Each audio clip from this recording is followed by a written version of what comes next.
NASCAR Sprint Cup Racing on Fox is sponsored by McDonald's. I'm loving it. It's almost go time for the Showtime Southern 500 live from Darlington here on Fox. I wonder who's going to host that show. Inside NASCAR. It's a wow, look at that. Terrific. I just kind of pulled that out of my wallet on the way in. You're gonna need a bigger mirror. Hey, Jimmy Johnson on his car with paying great respect to the inaugural class for the Hall of Fame, Bill France Sr. Jr. with Richard Petty and Dale Earnhardt Jr. Johnson. Tuesday, the grand opening, and you could be a part of it. Go to NASCARHall.com, and the ceremony May 23rd as well. You can catch that on Speed. And again, those of you trying to catch the conclusion of the Yankee-Red Sox game that earlier was rain delayed on our Fox cable partner FX, you see in the 8th inning at Boston, the Yankees with that 8-3 lead. And don't think I missed that big mirror line. I get that, all right? I could reflect it off your Verizon checklist because I'm sure there's a lot of them tonight. You had to narrow it down to 3. Right, only down to 3. I mean, the key we're not here. Restarts are a must for these guys tonight, folks. If they don't jump on the guys in front of them and take advantage of the restarts when they're all gathered up, they're not going to make any headway tonight. Pit crew, you've got to be sharp. You've got to be sharp not only strategy, helping your driver get on pit road, a lot of things. Got to have that, and track position, last but not least, you have got to have it at the end of this race. If you want to be up close to the front, you got to do everything I said at the first 2 to begin with. All right, so track position, you want to be there at the end, but what about guys, Carl Edwards, Kevin Harvick, Kyle Busch that are starting way back? How soon do they start to make their move? Very much at the beginning of this race. They need to jump on these guys early, try to gain some position, but like Darrell said, you've got to be smart and realize you're racing the racetrack as well as your competition. So Kevin Harvick, who's our points leader, is back a little bit. In the drivers' meeting, Jeff, they did show a video and cautioned them about entering pit road and the rules and the guidelines and being respectful of other drivers, but obviously accomplishing what you need to. It's very difficult to get on this pit road. We're going to see some guys probably make mistakes, even though they told them that. Mark Martin, who won the race last year, anxious to get things started, as are we. Moms, a part of this celebration on the eve of Mother's Day. So let's head trackside and hear what they have to say. In honor of Mother's Day weekend, I want to introduce you to some really special moms. I've raced in every Southern 500 since 1985, and my favorite memory of those was when my mom told me to start my engine. Ladies, will you give your sons that command? Oh, yeah. Sons and gentlemen, start your engines!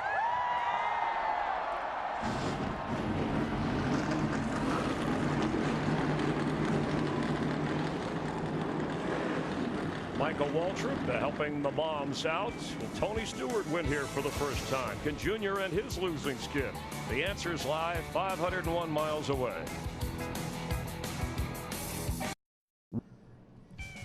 It is egg-shaped. It can be aggravating. It can be thrilling. It is Darlington Raceway, and since 1950, it has thrilled NASCAR fans and drivers, and crew chiefs, and owners alike. Tonight they'll race 500 miles on the Lady in Black. 85 degrees, track temperature 97. You walk outside and it feels like there's a blowtorch on you that will not shut off. Fortunately, the air conditioning's on high above the speedway. Hi, everybody. Mike Joy, Larry McReynolds, and Darrell Waltrip with you for what is going to be a great night of racing. Rookies don't win here. Aggressive, brash drivers don't win here, Darrell. Smart guys do. Yeah, you know, back in the day, you had to be a tough guy. You had to tough it out. Now you got to be a smart guy. The guy that can manage his emotions tonight, keep everything intact. You're going to scrape the wall. You're going to get cut off. You're going to get hung up in traffic. The guy that can maintain his cool is the guy that can win this race. And that usually favors some of the older, more experienced veteran drivers. But strategy may throw us a little twist. Last night in the Nationwide Series race, Denny Hamlin won on old tires. Worn tires, ran his fastest lap of the race, Larry, 3 laps from the finish. So do you want tires or do you want track position? Well, Mike, I think a lot depends on how your car is handling. There's no question it's going to be like a chess game down there on pit road. Jeff Hammond talked about it a couple of times in the pre-race show. You've got to kind of put out of your mind what happened these first 10 races, because Darlington is an animal all of its own. And I think we'll see strategy all over the place at the end of the race, and there's going to be a lot of pit stops. There's going to be a lot on the shoulders of these pit crews, because it's a lot easier to pass them on pit road than it is the racetrack. Always race this joint. I wanted to go just fast enough to win. That's it. Here's a look at the starting lineup for tonight's 500 miler. And as we work our way to the front, that's where you'll find Jamie McMurray with his 5th career pole in his 269th race and his first pole at Darlington. Darrell, who are we going to dial up? Let's see if we can get Denny Hamlin on the headset here. Hey, Denny Hamlin, it's DW up in the Fox Sports booth. You got a copy, my man? 10-4, yes, sir. Hey, buddy, you had a long, hard day yesterday, but you capped it off with a win. How you feeling tonight? Are you good to go? Yeah, definitely. The benefit of having a night race tonight is we had all day to kind of recover, so it's charged up and pretty much ready to go tonight. Yeah, everybody that I talked to was saying keep an eye on that 11 car. He's the man to beat tonight. So looks like you got a good car. Looks like you got a good starting position here. Maybe you have some good luck. Yeah, 10-4, thank you. Top 10 start position is a win for us, so yeah, this is good. All right, my friend, stand on it. Thanks for talking.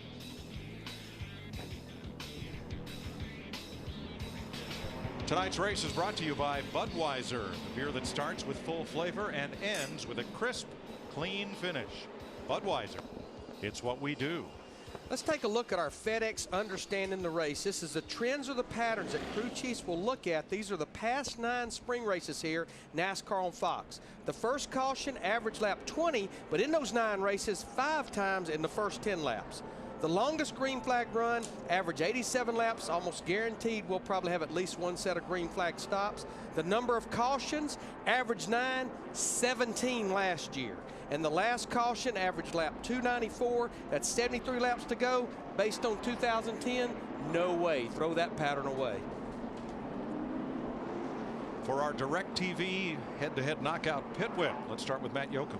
Mike, Kevin Harvick moved to the final round through a very tough Turn 3 bracket that included Jimmy Johnson, Juan Pablo Montoya, and Greg Biffle, just to name a few. He's poised for a huge night. A win tonight would be big, not only for the Kevin Harvick Foundation, but also for the record book. Harvick's never won a cup race here at Darlington. His car, Gil Martin, his crew chief told me, was so good in final practice, they quit 30 minutes early. So keep an eye on the 29 tonight.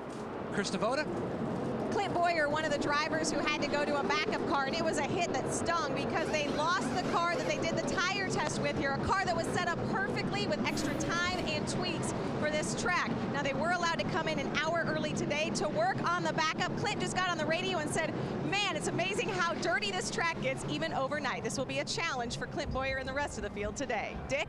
Martin Truex loves this place, and why not? He's had a lot of success here, but he starts in the 33rd position. He says the car he is racing tonight is every bit as good as the one he had here last year when he led 61 laps. He's also got a pit crew that can pick up some positions for him. Let's go to Steve Burns. Now, you just heard Denny Hamlin say qualifying up front is a win for them. He got his 3rd nationwide series win last night on this track, and the really great news for Denny Hamlin is his car doesn't have a scratch on it. His crew chief, Mike Ford, said that they were one of the most consistent cars throughout practice, and a lot of teams did not figure that out. Mike? Thanks, Steve. For those of you hopeful to watch the conclusion of the Yankees-Red Sox game, it is on cable channel FX with the Yanks leading top of the 8th. Check your channel guide to locate FX on your cable or satellite system. Those of you who are with us on Fox, settle in because you're going to enjoy a great race at one of NASCAR's most historic and oldest super speedways. 500 miles tonight, 367 laps. They'll have to pit at least every 60 to 64 laps. Kyle Busch in a backup car will start in the rear. DW, 500 miles in honor of all the moms in our lives, but I promise you this will not be a nice lady tonight. Reach up there and pull those belts tight one more time. Here we go. Boogity, boogity, boogity! Let's go racing, boys!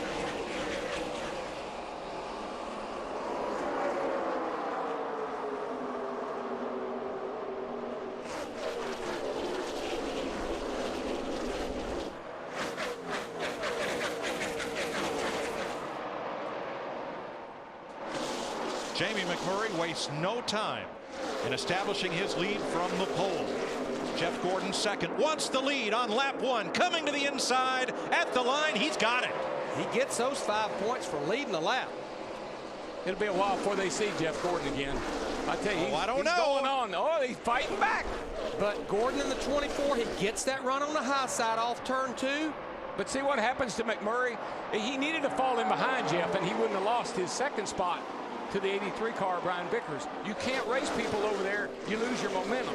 Chevy, Toyota Chevy. McMurray tries the cross under again. No luck. He falls in line third. Here comes David Rudiman in the 00. The reason he keeps getting people up on his back bumper trying to pass him is because he needs to fall in line and pick his speed back up. And when you don't run the high side, it almost bogs the car down. That's the reason they get such a run on it. Rudiman to the inside of McMurray, looking into turn 3 for third, and again they single file it on a track that has a narrow racing groove. Ryan Newman part of that lead pack. Here comes Denny Hamlin in that black number 11 to the inside of Marcus Ambrose, and the 9, the Bud car of Casey Kane. I think we'll hear a lot out of that 11 car of Denny Hamlin. You go back to the 2 practices yesterday, I think by far the best car on race runs. His car was just a little too tight, wouldn't turn qualifying. Hamlin in 9th, ahead of the Dodge of Brad Keselowski and Jeff Burton, a 2-time Darlington winner. You know, we're going to have just a little bit of a glare issue as we head off down the back straightaway here for a little while until that sun gets down. That's going to affect the vision for a few laps. Won't be long, but will affect them right now. Series champion Jimmy Johnson, the 48, just passed his teammate Dale Earnhardt Jr. Jimmy's gained 4 positions since the start. He began 22nd. He's now 18th.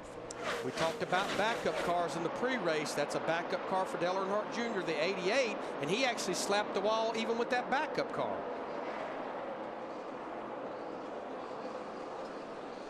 Jeff Gordon started second. Last week, he finished second.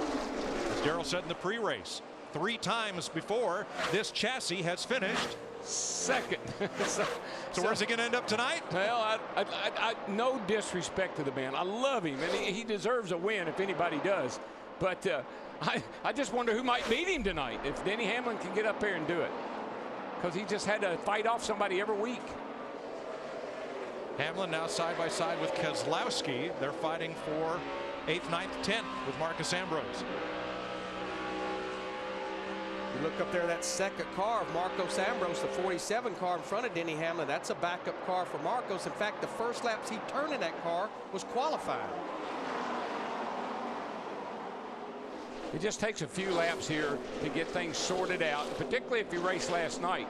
Some of these guys were in their nationwide cars last night. It's going to take a few laps to adjust to the heavier, more clumsy COT car. Ryan Newman drops a spot in the 39. Casey Kane moves up 1 to 6th. Plus it has 200 more horsepower, which makes it harder to manage as well.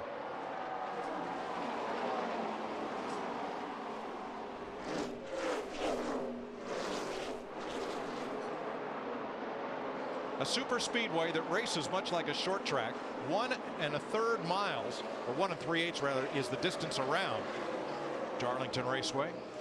And you see Jimmy Johnson. I'm surprised going forward.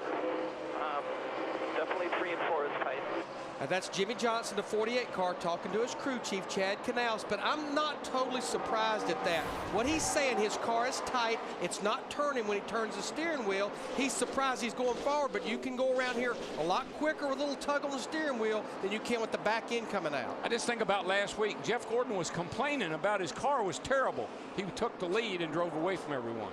Darrell, what about the glare going down that backstretch? Sunset is not for another 20 minutes tonight. Actually, when you come off turn 2 right there, start down the back just for a little ways, that's going to bother you. There you see Casey Kane in the 9 just took the 5th position away from Mark Martin in that 5 car, the winner from here a year ago. Matt, what's going on with Mark Martin? Well, nothing yet on the radio. If you look back to last year, several drivers told me the thing that stood out to them about Mark was he got into a very solid pace and he raced as fast as he wanted to go, knowing that there's 367 laps in the race, and right now we're only at lap 11. But this team, like a lot of others, struggled with the switch from the wing to the spoiler. They've tried some different things setup-wise this weekend, and it has really come to life. Mark and the spoiler qualified well, practiced well, and currently running well. If you look where Mark Martin is, what do you see in front of him? Nothing. What do you see behind him? Nothing. Found himself a nice pocket. Get in that safe zone and ride. I think he's one of those guys that understands 90% for 90% of the race. Jeff Burton and Jimmy Johnson on the move. We'll update that when we come back.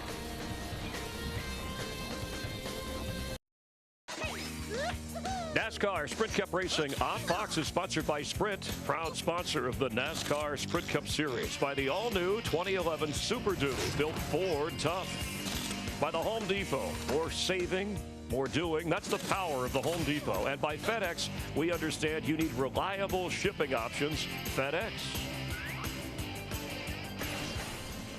Our built Ford Tough track facts include 82 cars that started the 1951 Southern 500. That's a NASCAR record. 58 of those failed to finish. That is also a record.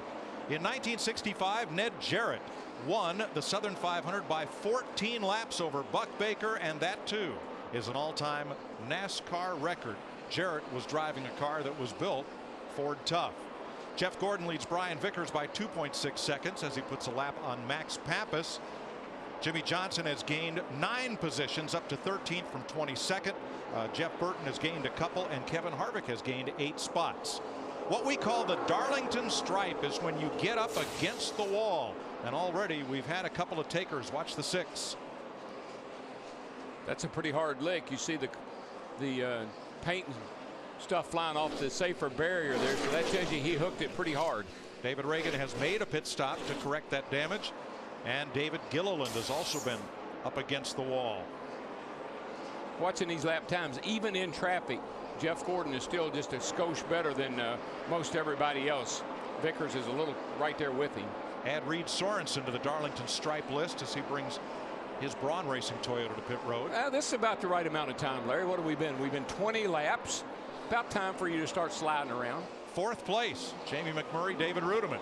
Yeah, this is when you're going to have handling issues, you're going to start to really get into them. These things are really going to start to slide around. There's still a lot of sunlight on the racetrack. Racetrack still doesn't have a lot of grip. It's not going to cool down much. It was 85 at the start of the race. Only going to be in the high 70s by about 8 or 9 o'clock tonight. Sorensen took his car to the garage as we watch Rudiman try to hold on to the 5th spot against Ryan Newman. Now Montoya and the 47 have made contact. Marcus Ambrose, the Australian, versus the Colombian in the red car. These guys are battling for 15th position. Ooh, Marcos just got real loose. I think he drove in there real hard, knowing Montoya in the 42 was right on his tail. Maybe overdrove the corner, got the car loose. If Jeff Gordon leads 18 more laps of this race, he's led all of the first 22 so far. He will pass Cale Yarborough for 5th on the all-time Darlington lap leader list. Steve? Yeah, Mike, but Darrell's right. Starting to hear drivers now complain about the race cars. Now, a moment ago, Jeff Gordon said, I'm going up the hill in turn 1, but I'm good off the exit of turn 2. But then just seconds ago, he said, Steve, talking about crew chief Steve Letarte, I feel like I've worn out my right front tire already. Steve, the one thing I do know is the 2 cars behind him, in particular Brian Vickers in that 83 car, is definitely 2 or 3 tenths quicker than Gordon in the 24 right now, and has been. You can see he's really starting to gain on Jeff Gordon. I can't imagine he wore out the right front tire. We've been here, they've had the race last night all through practice. We've seen no indication of any kind of tire wear. I don't think he's probably worn out, Darrell. I just think it's lost its grip. It's probably not gripping the racetrack. If he was tight, Larry probably had a lot of buildup in that right front air pressure, and it's just made the tire not work. You saw the gap from Brian Vickers back to Casey Kane. Toyota against Ford for 2nd and 3rd. Now Kane is 5 seconds off the lead, but he's running laps 0.2 of a second quicker than race leader Jeff Gordon right now. Yeah, he and Brian Vickers in the 83 running 2nd. They're running fairly comparable laps, which is definitely quicker than Jeff Gordon. This is McMurray here, the 1 car, our pro sitter. He's in 4th right now. He's about 3 or 4 tenths slower than Jeff Gordon right now. That's the top 4 with Denny Hamlin rounding out the top 5. Then Ryan Newman, Jeff Burton, Mark Martin, Brad Keselowski, and David Rudiman, the top 10, 25 laps in.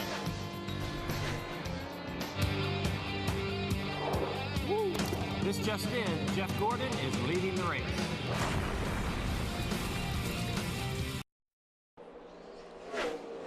Jeff Gordon leads all active drivers with 7 Darlington wins. He's led every lap of this race after Jamie McMurray started from the pole, but his Hendrick Chevy teammate Jimmy Johnson has not had an easy go of it. Johnson currently in 13th. And look at car number 48 on the right rear corner as he battles teammate Dale Earnhardt Jr. Here's what happened. I've been watching these guys on this end of the speedway particularly, and there is absolutely no room between, and you see Johnson just gets loose all by himself right there. If we get a shot here, let's watch him one more time and see that car just snaps around. We saw a number of cars spin out like that. Up front, Brian Vickers has caught Jeff Gordon for the lead, and just in front of Gordon, the 99. Carl Edwards is usually a contender. Carl has not won a race this year, and Steve, he's struggled all weekend here. And Mike, a lot of trouble for Carl Edwards right now as far as the handling goes. He said the front end was chattering across the turns, and he also said he's having problems with his rear axle. Yeah, the steer in the rear axle wants to pitch me sideways once I get through the entry to 1. But everywhere other than that, the front tires just don't have a lot of grip. 10-4, a little loose heading up into 1, tight everywhere else. Keep that thing clean. People are starting to bounce off the wall now. Just hang tough. Race to racetrack.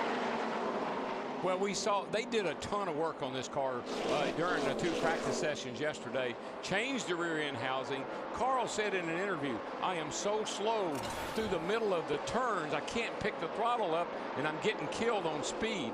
And they don't look like they've helped it much. Carl Edwards at work, put a lot of wheel into it going in the corner. And look at that concentration. I mean, he is just focused. He finally gets a chance to look behind him, see if anybody's on his tail, which they are. And somebody is. It's Casey Kane, the 3rd place car, the number 9. You're riding with Casey as he comes up to lap Edwards. You could see how much quicker that Casey Kane in the 9 that we're riding with could get back to the throttle than Carl Edwards in the 99 there. And this is the end of the racetrack here in the 1 and 2 end where Carl said he was really struggling.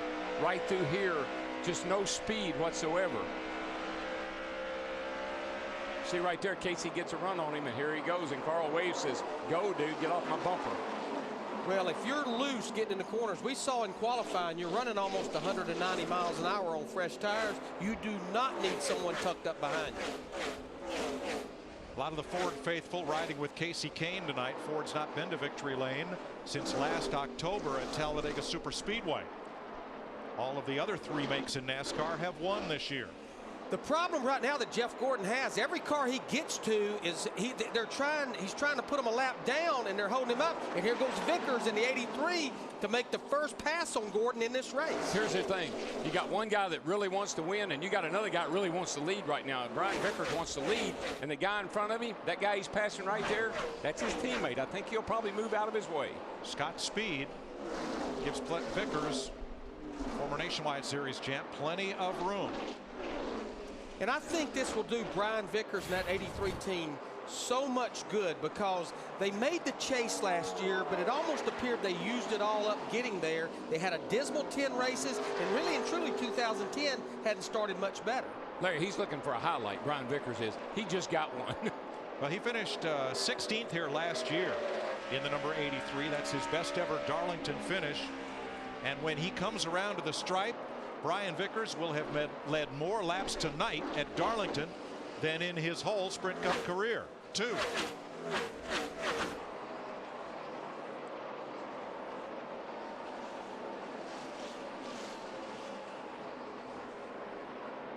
Brian Vickers a second ahead of Jeff Gordon. Casey Kane now on Gordon's bumper for 2nd place as things heat up. 40 laps in at Darlington Raceway. NASCAR Sprint Cup Racing on Fox is sponsored by Budweiser. Join Budweiser as we support America's troops with a $250,000 donation to the USO. You can help our efforts when you buy a Casey Kane Armed Forces die-cast car.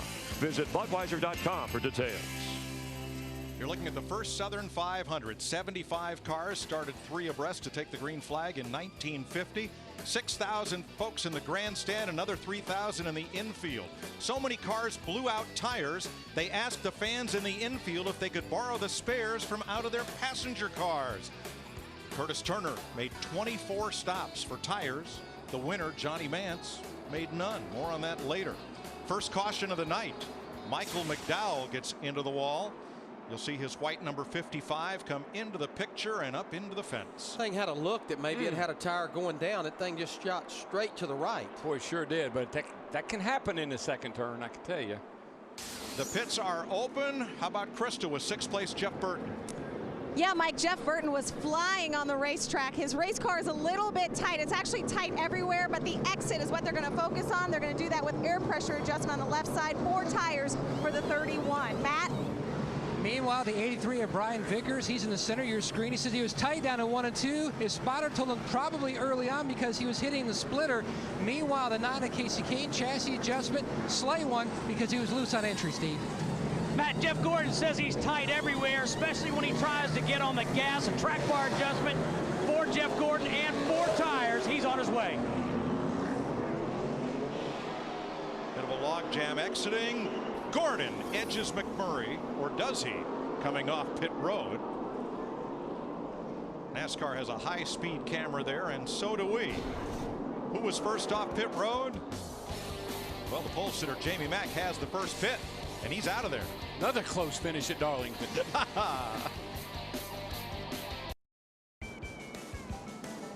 Turns 1 and 2 at Darlington, closest to the bottom of the screen. A big wider radius than turns 3 and 4.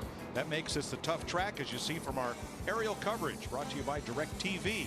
For the most sports in HD, call 1-800-DirecTV. A second pit stop for Jimmy Johnson. Yeah, you can see they're trying to make the repairs on that right rear quarter panel. We showed him getting loose down in turn 3 and 4. And Jeff, I think, you know, you're running the speeds here that you're running. This is pretty critical to get this area fixed. It really is, Larry. You know, NASCAR worked on, when they changed the rear spoiler, of extending that quarter panel. And the reason for that is to get some side force, to keep the car where it doesn't get loose down in the corner. And here at Darlington, you can't afford for that back end to be dancing around. They're working on that quarter panel to make sure they don't lose the handle of this car as they go deeper in the race. Also on this caution, Robbie Gordon stayed out on track and did not pit the first time around to lead a lap to 5 bonus points and try to stay in the top 35 in owner points. And Kyle Busch took only 2 tires. He came into the pits 24th, and he is now 15th. You know, back up to Johnson real quick, Larry. They haven't really performed that well since the NASCAR went to the spoiler on these cars. They haven't won a race since they went to the spoiler. I just wonder if that's messing with these guys. The free pass went to Carl Edwards. He was the first car 1 lap down, so he got to come around, and he's now back on the lead lap in his Aflac Ford. So we will restart with 31 cars on the lead lap. About 8 more 1 lap down, and off the track, Dave Blaney, Todd Bodine, and Reed Sorensen, who hit the wall earlier, one of 5 cars to get their Darlington stripe early tonight. Beautiful hot night in South Carolina as Jamie McMurray, who beat Jeff Gordon out of the pits to claim the lead, brings him down for the restart. Now he's starting on the inside, and to me that might be a mistake. We'll see. This is the first time we've had a double file restart at Darlington in the Sprint Cup Series. Green flag at 50 laps complete, and McMurray takes off. When you take off like that, it doesn't make any difference. 24. I don't know what happened to him. He just didn't go. That looks like last Saturday night. I was going to say, one of his Achilles heel all year long has been his restarts. 3 wide down the back straightaway as they race for 5th place. It's Denny Hamlin way down the inside. Newman was the meat in the sandwich. The 39 had to get hard on the brakes. Hamlin gets the spot, then Kane in 6th, Newman in 7th. I think that's something those guys, Hamlin and some of the guys that raced last night, saw that was possible to do. Take that thing in on the apron, put a slide job on the guy, and get up in front of him and go. Denny Hamlin won last night's Nationwide Series race here. But back to that 3 wide down the back straightaway. Ryan Newman in that 39 has enough experience here. He knows somebody has to do some give and take, and he obviously did the giving there.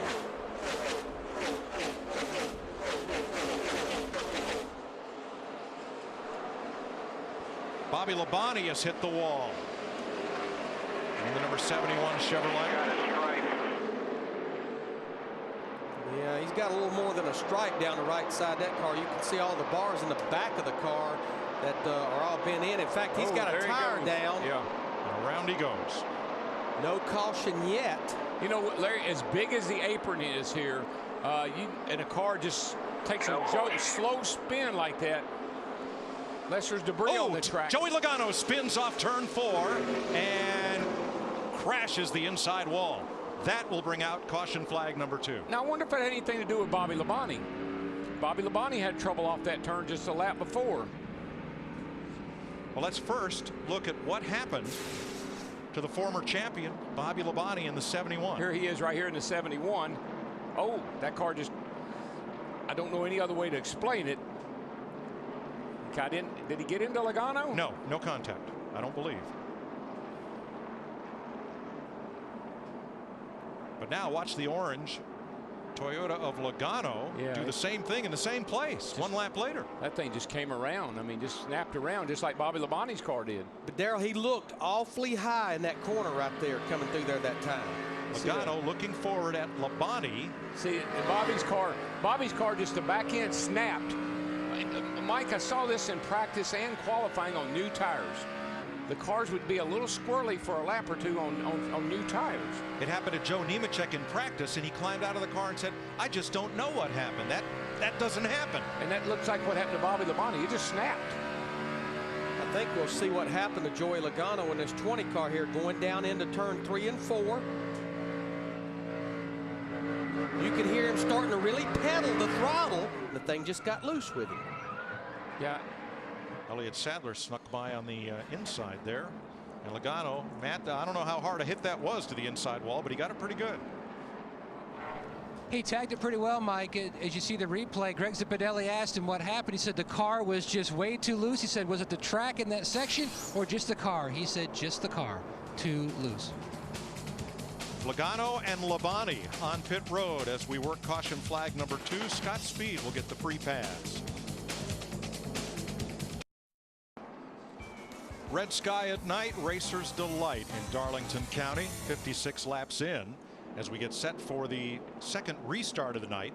On the last restart, Jamie McMurray got quite a jump on Jeff Gordon, who was lined up alongside in NASCAR's new for this year double file restart order. All lead lap cars to the front, and Gordon was not happy about it. Okay, I now want to ask NASCAR how long they're going to put up with this one car jumping the start. That's twice now he's jumped the start. That's Jeff Gordon's view, but here's the replay of it. Look at the white line across the track at the bottom of your screen right there. There's the green flag in the air. Well, if Jamie got out ahead of Jeff, it might have been by a couple of feet.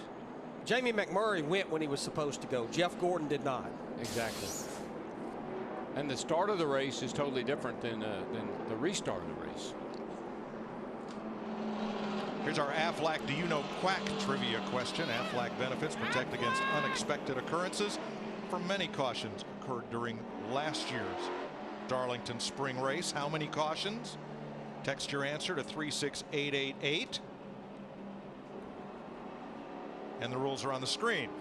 Text your answer A, B, C, or D.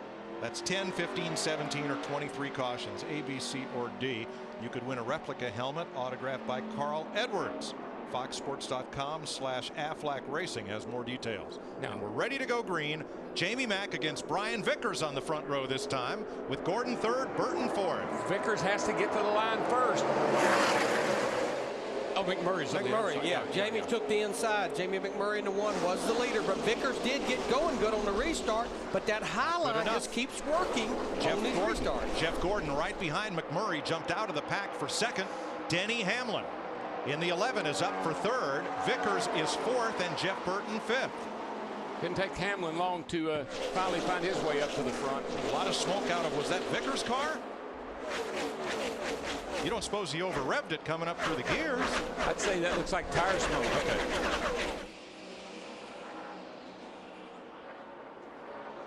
You get low air pressure, you know, you get that real low air pressure. You're going to see that a little bit, I think. See from the right rear as Jeff Burton hunts him down. And we're told that a look at the restart showed contact. Now watch from Denny Hamlin. Look at the 2 cars ahead. Jeff Gordon 24, Brian Vickers 83. There you go. We know where the smoke's coming from now. That left front fender off the 83 of Vickers. That is a most vulnerable tire on the car. That tire leans out with the camber. And if it starts rubbing on the sidewall, that tire, it doesn't last long. We've seen it a couple of times already this year. I think we saw it with Jimmy Johnson last week at Richmond. But you know, Mike, you mentioned that 31 car of Jeff Burton. We watched him yesterday. Of course, he's won twice here as he goes by Vickers or works on Vickers. This will be for the 4th spot. He's like Mark Martin. He understands how you run this race in this racetrack.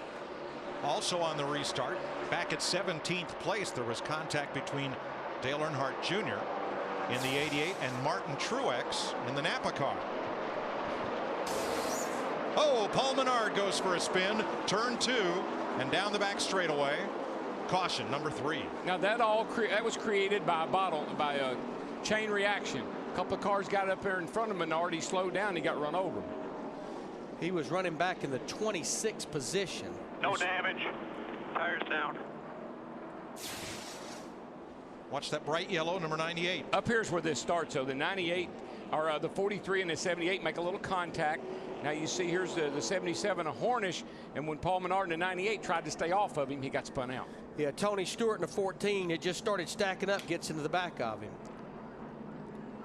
So much contact, it's hard to show it all. Let's go back to what we were going to show you. Watch the AMP and the Napa car. Bam. Wow, that's Martin Truex trying to stay away from A.J. Allmendinger in that green car on the inside. It's pretty hard contact on that right front fender of Truex in the 56. It's just such a narrow racetrack that, you know, they just run out of racing room. Got a lot of asphalt, but not much room to race on. Exactly. Very narrow. Darlington Raceway right alongside Highway 151 and the Ramsey's Minnow Pond outside what's now turn 4. That's why the track's shaped the way it is. It's kind of egg shaped, and it's a tough one. 62 laps complete in the Showtime Southern 500 at Darlington. NASCAR Sprint Cup Racing on Fox is sponsored by Napa. Napa Know-How. By Nationwide Insurance. Call or visit us online for a quote today. By AT&T. Rethink possible. And by Lipitor. Working the 3rd caution of the night here at Darlington. And our Aflac Do You Know Quack trivia quiz question. How many cautions occurred in last year's Darlington Sprint Cup race? The correct answer is C, 17 caution flags last year. It's a very special number, isn't it? Yes, sir. It certainly was in 1989 at the Daytona 500. Look at that wall and look at the mess already. That was pristine when we started the race because a crew of 8 stayed 6 hours till 4 in the morning and used 100 gallons of paint to repair the wall after last night's 147 lap dust up, and it looked all beautiful when we started the race. All for naught. Jeff Gordon is again poised alongside Jamie McMurray for the restart, and we listened in to the 24 team. Good racetrack, dude. When I was on the outside of him, I let off. You can't go in there like that. That's why this place is called Too Tough to Tame, Lady in Black. So, you know. But that's, see, he's thinking. He's thinking about how tough his place is. You don't want to make a mental mistake and do something dumb that'll take you out of the race, and he's thinking about that. Ready for the restart. David Stremme, the free pass on this caution. Green flag. McMurray leads them across the stripe and will lead them off into turn 1.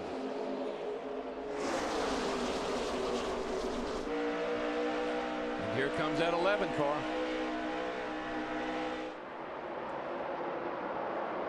Pretty much across the board, Larry and Mike, that 11 car is what everybody said put your money on. Yeah, Denny Hamlin, of course, he won the Nationwide Series race. Actually sat on the pole and won that race last night.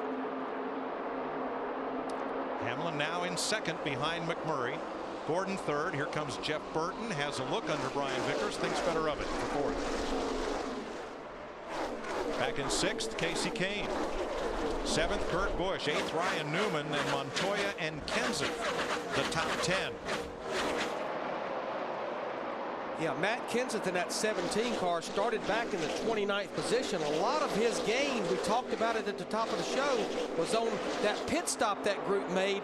13 seconds flat for 4 tires. Jeff Burton in the 31 moves up for 4th. And Casey Kane coming on the inside. Kane's going to grab the spot here as Vickers backs up a bit. Now he may fall victim to the 2 of Kurt Busch as well. Matt? And Ryan Pemberton's crew chief looking at the video. Everything all right with that front tire? Well, you know, it's not better when it's pushed in. We're a little tight. Certainly aerodynamics on it a little bit. But you know, hopefully we can get another 15 lap run in here where everybody pits. We can get it fixed here on pit road and get her back out front. Ryan, say anything about the track taking a big swing as far as what you saw from practice? Yeah, I think so. I think as soon as the sun set, the track started coming to us. We were a little tight there the first 15, 20 laps. And then as soon as the sun went down, we started freeing back up. So we're tight right now, but that's because of the fender. Thanks, Matt. Denny Hamlin hunting the lead as the action is back here. Ryan Newman had a try on the 83 of Vickers, and that brought Montoya right up to Newman, who's going to lose instead of gain a spot. That's what happens, though. You lose your momentum. If you can't make the pass, you have to lift out the throttle. Here comes the guy behind you with a full head of steam, and he goes motor right by. Yeah, the straightaways here start about the middle of the corner. Exactly, Larry. You got to carry that momentum off the corner, or else you're going to get passed. There's our points leader, Kevin Harvick, in that 29 car. Started back in the 35th position. He has now cracked the top 15 up to 14th. Kevin Harvick started 35th, has worked his way forward under green to 14th place. This will not be a blowout like the Yankees victory over the Red Sox, 14-3 the final. Mark Teixeira 3 home runs, 5 RBIs. We want to welcome those of you who were watching the conclusion of the game on FX to Darlington, South Carolina, where Jamie McMurray started on the pole. Jeff Gordon led the first 37 laps. Ryan Vickers went out front for 9 circuits, and then McMurray back in command, although he's had a mirror full of Denny Hamlin since this last restart. Ever since the sun went down, we picked up right around a second as far as lap times are concerned. Fast laps at 28.58. Right now we're racing at a 28.88. So we went from the 29s, middle of 29s, down into the 28s just by the sun going down. In the pre-race, we heard a little sarcasm from Kyle Busch, who had to go to the back, not because of the timing of our interview, but because he was in a backup car. He started in back there. He didn't stay there long. No, he didn't. He started in the 43rd position in a race car because, remember, he crashed qualifying. So the first laps he turned with this car was when we dropped the green flag, and Dave Rogers, his crew chief, decided on that first caution to go with just 2 right side tires. And Dick, they're almost about to crack the top 10, sitting in 12th. For the majority of the passes, certainly that 2-tire change was very helpful, but Busch himself has been driving the wheels off that thing. Early on in the night, the car was pushing so bad he was afraid he was going to chew the right front off it. They fixed that problem on the pit stop, and Busch motoring to the front. Don't be surprised to see him lead this thing before the night is over. Well, he passed 8 cars by taking 2 tires, and he's passed 4 cars since. The car that won the race last night, same tires on the Nationwide cars we got tonight, went 82 laps on left side tires. Dale Earnhardt Jr. 18th, staying 1 spot ahead of Martin Truex. Let's check in his pit. Krista? Well, Mike, Dale Earnhardt Jr. has something here at Darlington this year that he didn't have last year. Crew chief Lance McGrew. This is the last track where the two hadn't worked together. It's all cycled through now. I asked Lance McGrew today, how much of an impact is that? He said, it's huge. We come to these tracks with a blank piece of paper. We have to learn what each other needs at each place. Last year, they were terrible. Their setup this year, 100% different. And I'll be honest, Krista, he's actually running better than I thought he would based on what we saw in those 2 practice sessions yesterday. Yeah, I heard him say in this car that the car had some speed in it. He just had to get comfortable with it, so that's good news. Now, usually we leave Darlington and go to Charlotte. Not this year. It's Dover International Speedway next week. The race is on Sunday. Fox coverage begins at noon from the Monster Mile in the capital city of Delaware. My favorite place, man.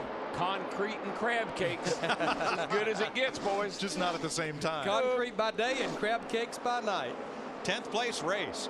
Matt Kenseth in the black, number 17, says he likes driving a black car. Says it brings him good luck, and he is battling David Rudiman in the 00. Rudiman started 4th, Kenseth back in 29th. There you see Matt's progression up through the field. And as I mentioned a while ago, a lot of that was on that pit stop on that first caution by that Todd Parrott-led crew. You know, when you make gambles like that, Larry, to make it pay off, you got to have a pretty good race car. It doesn't do any good to do something like that if your car's junk. So if the driver says, I'm happy with the car, it gives you some options in the pits. Now, we just saw Tony Stewart in that 14 car go by Greg Biffle in the 16. Now, Tony Stewart in the 14, they actually came back to pit road on that second caution, so his tire is just a little fresher than a lot of these guys he's racing right now. Stewart started 24th. He's now up to 16th. Had a dismal night last Saturday in Richmond. Car was just never up to the speed of the race leaders. Somebody's been into the back of that car. You can see the rear bumper all caved in. That happened in turn 2 when he got into Paul Menard. Somebody got well hard in the back of him in that chain reaction. But the good news is it's all in the back. It's not to the sides. You got to keep those sides straight. Looking back from Denny Hamlin at Jeff Gordon, 2nd and 3rd place, closing up. They're about 1 second behind race leader Jamie McMurray. And their lap times are about a couple tenths quicker than our leader McMurray in the 1. Jamie Mack has led more laps tonight than he did in the entire 2009 season. His move back to his old team, Earnhardt Ganassi Racing, certainly has paid off well for driver number 1. He's a happy driver now. Got a big Mac. Checkered flag in the air. The 52nd Daytona 500 to Jamie McMurray. You're watching NASCAR on Fox. Caution is out. Turn 4. Greg Biffle, Martin Truex, and Jimmy Johnson. Pit road's open. Krista. Jeff Burton chooses track position, 2 tires for the 31. Matt. Right side tires, the call also for Casey Kane. Steve. Matt, Jeff Gordon talking about taking just right side tires. Jamie McMurray in the 1 car says he's starting to get loose. Chassis adjustment in the right rear for Jamie McMurray. Well, they only had about 20 laps on these tires from that when they all pitted on that first caution. It looked like to me a lot of guys went with just 2 tires, as you see right there. A lot of guys did, and the one guy that didn't, it's going to really pay the price, is the 88 car of Dale Jr. He took 4, and it is going to put him way back in the field. Watch the 16 of Greg Biffle at turn 4, and you'll see why this caution is out. Here's a Biff up here in the 16. You see he gets loose, and he gets the car around. Truex looks like he tries to put the brakes on, maybe locks up the rear tires a little bit. He comes around. Jimmy Johnson in a 48 slams into the 56. I really think the 48 got the worst of this deal. Yeah, you can see Truex gets loose, and then I think Jimmy Johnson tried to get on the brakes, and his car was a little on the free side as it was, and he just gets into the side of the 56. A lot of damage on the right front of the 48. Johnson was turning hard when he and Truex made contact, and that bent the steering on the number 48. Yeah, you can see how he's got the wheels turned right there. Boy, Dale Earnhardt Jr. was right behind that. I watched Jeff Burton in the 31. Whoa, try to turn in with Montoya as they tried to evade Robbie Gordon. And that's because they were coming out of the pits as Gordon was trying to get to his pit stall. You can't, there's no safe place. No. It's just as dangerous in the pits as it is on the track. Down to Chris Myers for an AT&T race break. Thanks very much, Mike. And if you tuned in a little bit late, Mother's Day, and the mom said, gentlemen, start your engines. We had no caution in the first 44 laps, sliding into the wall. Then we had 3 cautions in the next 20 laps. And that Darlington stripe driver's earning it, and this is more than a stripe for Jimmy Johnson. More than a stripe for Jimmy Johnson. Crew tried to make repairs early on. Came in 10 points out of first place, sliding back just a little bit. And then Joey Logano having trouble maintaining things. And Brian Vickers and Jeff Gordon getting into it here on a restart or after a restart. Yeah, it's a very close race here. We're always talking about give and take. Well, this time, Jeff Gordon took it from Brian Vickers. And then the 4th caution, Martin Truex having some problems. Jimmy Johnson already has had a lot of activity tonight And for a guy who wants to maintain that position at the top of the points, a lot of repair work on this car, but it's a marathon race. It's a marathon race. That caution was created by this guy right here. Greg Biffle's car got loose. Martin Truex Jr. trying to avoid. Then Jimmy Johnson got caught up in it. He's got heavy damage to the right front of his car. It's going to make for a long night, and a lot of work have to be done on that 48. 5 leaders, 5 different lead changes, and Jamie McMurray has led the most laps, 38. Jeff Gordon right behind, 37. Tony Stewart, we talked about him hitting a bit of a slump. Now he's the leader. He's the leader right now. I think he's looking for track position. Darian Grubb, they're kind of rolling the dice right now. They were on pit road just a few laps ago, so I think they elected basically to try to stay out and get that track position for him. And moments before that last caution, we had of the top 7 cars, all 7 different race teams from Earnhardt, Ganassi, Gibbs, Hendrick, Petty, Penske, Childress, and Red Bull. First time that's happened at this point in a race this year. If you want to cast your vote for AT&T, the fastest pit crew of the year, the standings from last week on your AT&T phone, text the number for the crew you think is the fastest to 2258. Delivered by AT&T, the nation's fastest 3G network. This has been, with Jeff Hamlin, Chris Myers, an AT&T break. Let's go back up to Darrell, Larry, and Mike. 35 cars will restart on the lead lap as Bobby Labonte gets the free pass. Tony Stewart came down pit road with everyone else at lap 85, did not take any tires, so he is the leader with Jamie McMurray. Now, as Stewart has elected the outside of row 1 for the restart, Casey Kane, Jeff Gordon, Kurt Busch, Denny Hamlin, Montoya and Burton, Kenseth and Newman as we're set for the restart. This will be interesting. These guys are kind of playing games on this restart right now, inside, outside. I think the outside's the best personally. Now remember, Tony pitted on that second caution, but he still has a fair amount of laps on those tires. Under green, Stewart yarded McMurray by a car length, and getting into 1, Jamie Mack's all over his bumper with Gordon third and Hamlin. But when you got that high line, you get that good momentum as you come off of 1 through the middle of 1 and 2 and off down the back straightaway. It is the leader's choice which lane to restart in. Everybody else then has to line up 2 by 2. McMurray wants the lead back. He's on fresher tires. Here comes Gordon, 3 wide at the line. Stewart leads the lap, and Gordon makes a power move to second. Here's Hamlin on the inside. He wants third from McMurray. He gets it. Matt, what about Tony Stewart's choice of no tires? Well, Mike, apparently the reason why Tony Stewart got that great track position, congestion on pit road did not allow him to get to his pit box. He just did a drive-by, didn't even stop for fuel or tires, period. Whoa, that's going to hurt him as they go on to this run. If nothing else, on fuel, Larry. Well, he was on pit road at lap 55, so he already has about 35 laps on his tank of fuel right now. Tony Stewart has won here in what's now the Nationwide Series, NASCAR's AAA Series, as Jeff Gordon wants the lead from Stewart, who slides up in turn 3. Gordon retakes the lead on a track that has been Stewart's Achilles heel in Sprint Cup racing. Prior to tonight, he'd only led a total of 9 career laps here. It's like they, Steve Letarte and that bunch fixed that 24 car up pretty good on that pit stop. The whole field quickly goes single file behind Jeff Gordon. How about a Mother's Day weekend Saturday night? NASCAR on Fox. Crank 'em up.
has just passed Cale Yarborough for 5th on the all-time lap leader list here at Darlington Raceway. Jamie McMurray now up for 3rd as Tony Stewart drops to 4th, and Kurt Busch puts his Dodge into the top 5. And if Jeff wins one more race, he'll tie Cale Yarborough for the most wins at 83.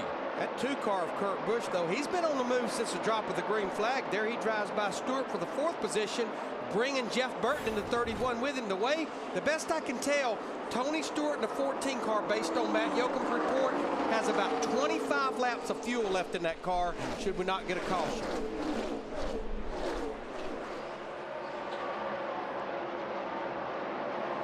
Matt, how about Kurt Busch?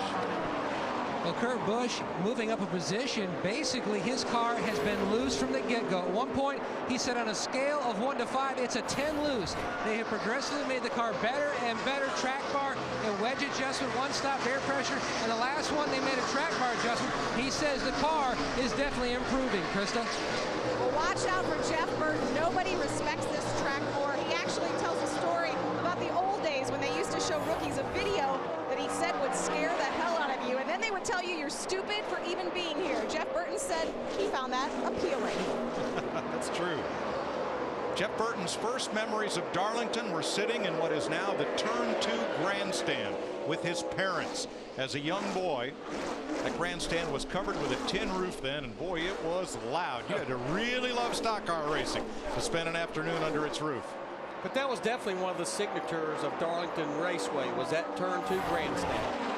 You know, when they talk about you had to be stupid to be here. You had to be stupid to be here back in the day when we pitted on the back straightaway, or what was in the front straightaway with no pit wall. You just stood in the garage area.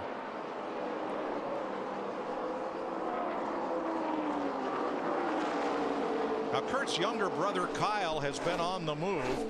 He is now up to 12th place in the number 18. Remember, he started 43rd, gained 6 spots with a 2-tire stop early, and then has been marching forward. But Mike, they were in a box because of that 2-tire stop, because what they had to do on this last caution, along with just a few other cars like Dale Earnhardt Jr., they had to get 4 tires, and I think that has helped him here on the end of this run. That's the first time they had changed the left side tires on that 18 car. 100 laps next time by. Jeff Gordon has Denny Hamlin 2.5 seconds back. Steve? And Mike, prior to the last stop, Denny Hamlin said, I need to be tightened up, so they added wedge in the left rear. But Denny just said seconds ago, we need to go back all the way on that last adjustment. Clint Boyer off the pace onto pit road. Unexpected. And he was another one of the cars on that last caution that elected to go with 4 tires. Krista, what's wrong? Well, the last thing Clint Boyer said on the radio was that he was so loose going into the turns and really tight off of 4. So the handling had completely gone away, but this was completely unexpected. That was the last thing he had said on the radio. And as you see, he is on pit road. They're looking on the right side of the car. The right front is off. They're working around the left, checking out the fender damage. It's just the front ends that they're looking at right now, the left front and the right front. Yeah, it looks like they were looking. Looks like it's the left rear guys, possibly. They were looking to maybe even see if he had like loose lugs or something when he first came in. Something in the left rear, maybe a left rear tire going down. That can be real confusing to the driver. Denny Hamlin is losing touch with the leader, Jeff Gordon, just a bit. 3 seconds is now the margin. Hamlin may be falling into the clutches of 3rd place Jamie McMurray. Remember when I said that you wanted to run the first 90% of this race at 90%? Jeff Gordon's running at 90% right now. I hate to see it when he gets in that last 10% and goes to 100. He's checking out on these boys.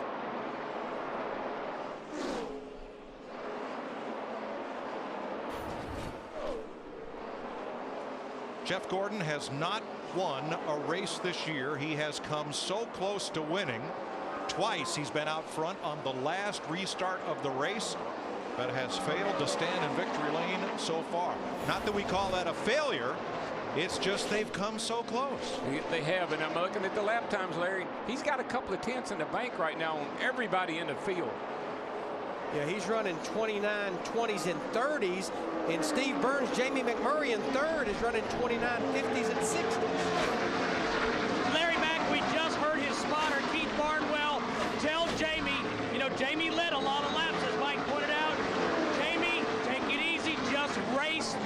racetrack. Good advice early. Thanks, Steve. Clint Boyer believes that they have a brake line that has split. He's taken that car to the garage. Now that just reminds me of Martinsville and his teammate, the 29 car of Kevin Harvick, who was our points leader going into that race. He had a left rear brake caliper problem. Sam Hornish. Ooh. A little bit of damage on his 77. Add him to the Darlington stripe list. And Sam was inside the top 15. He was running about 14th or 15th, but back to Clint Boyer, remember, he comes in here 12th in the points. See what happened to Hornish, the IndyCar star. He came over to NASCAR a couple of years ago. Just got up just ever so slightly, a little too high. You just can't get out of it. The wall just grabs you. It's like a magnet. It grabs hold of your car and won't let go of it. The lady in black says, I gotcha. 10 cars with 11 Darlington stripes so far. That wall isn't as pretty as it was 106 laps ago. Sprint brings you an inside look at what's happening now. 112 laps inside the NASCAR Sprint Cup Series.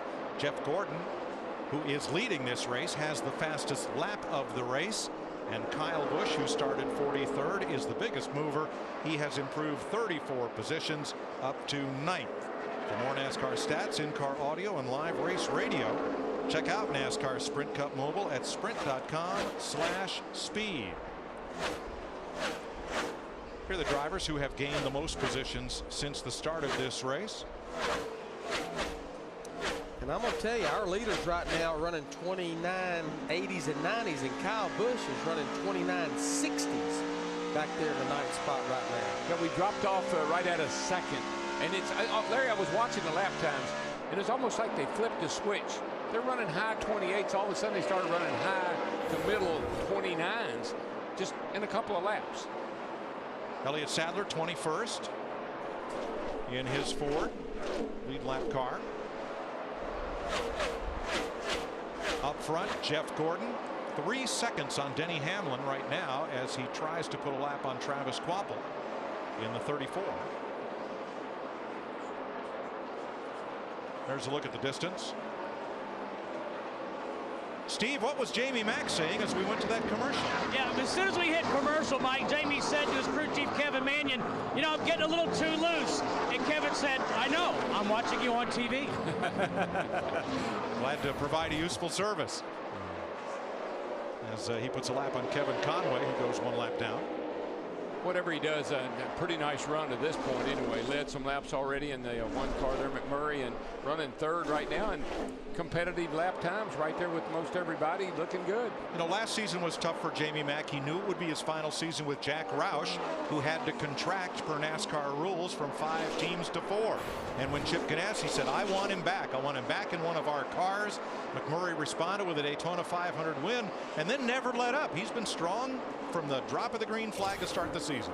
Yeah, he has, and he's just comfortable now. He says he's very happy over there being back at it, kind of like being back at home, and it's really showing. He's doing a great job. The last time a Roush Fenway car went to victory lane, Jamie McMurray was driving it at Talladega back in the fall. Of course, drove for Chip Ganassi, starting his Cup career, won the Rookie of the Year driving over there. But, you know, quickly, one thing I think is helping him, and I noted this early on in the year, he get to run some of the nationwide races. He raced here last night, finished 3rd.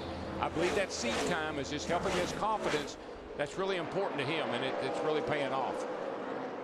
Kyle Busch in the 18 keeps picking him up and putting him down. He just passes Jeff Burton. That's for 8th place. Remember, Kyle started 43rd. Now, just in front of Kyle Busch is Tony Stewart in that 14 car. And I got to stress, because they did not get fuel in that car the last stop, Matt, they have to be within about 8 to 10 laps of being forced to come to pit road. Larry Mack, the clock is ticking. At this juncture, Darian Grubb is going to call Stewart to pit road at lap 125. The crew is readying here in the pit. Tony says the car, although lap time show he is mirroring leader Jeff Gordon's lap times or better, but they're running out of laps before they're going to have to fuel this race car. It's tight on both ends of the racetrack. Thanks, Matt. So he'll be in 6 laps. Meanwhile, Clint Boyer has completed repairs on the 33. And there's Boyer, who is back in the race. They lost 19 laps making repair to the 33. Now, what the 14 will have to go through it's going to be about lap 145 to 150, about another 20 or so laps before all those leaders will have to come to pit road should we stay green. And there's kind of a danger zone on pit stops. When you get near time for green flag stops, people are out there on old tires. Then some guys come in and get new tires and they start, oh, he's coming to pit road right now. Yeah, he's coming in about 3 laps earlier than we expected. Tony Stewart coming off track and onto pit road and giving up 17th place. And this is the other part of the danger I was talking about. He's going to have new tires now. He's going to be about a second to a second and a half quicker than the other cars, and that closing rate can get you in trouble. Oh, he'll be Superman on new tires. Matt? Absolutely expecting a chassis adjustment for the 14 car. Stewart said he was worse out in turns 3 and 4 than 1 and 2. You can still see some damage from the rear of the bumper bar hanging down. A tear off as well. And the reason why Mike, they came in about 3 laps early, he was starting to hit some lap cars and didn't want to take a chance on losing any more time. So Stewart is back out. He's going to lose at least a lap, maybe 2. We'll mark it when he gets back up to speed. Now this can be one of the toughest pit roads to get on. We just watched David Gilliland completely miss pit road, but David Gilliland and Travis Quapple, they're having to come to pit road right now because they stayed out a while ago to take the wave around. And that's the downside to the wave around. You can't pit if you take the wave around. Then you got to hope that you get a quick caution to get caught back up. All right, Tony Stewart gets back up to speed about 1 corner ahead of Jeff Gordon. So Stewart is now 1 lap down. Let's check with Steve. Mike, Jeff Gordon said the balance on this car is the best it's been all night. He said it's a little edgy in 1 and 2, but crew chief Steve Letarte knew that this afternoon. He said Jeff will complain a little bit about 1 and 2, but 3 and 4 is where you pass race cars, and that's where I want Jeff Gordon to be fastest. Well, he's not only the leader, Steve, he is the quickest car on the track right now. Jeff Gordon has built up a lead over Denny Hamlin of 4.5 seconds.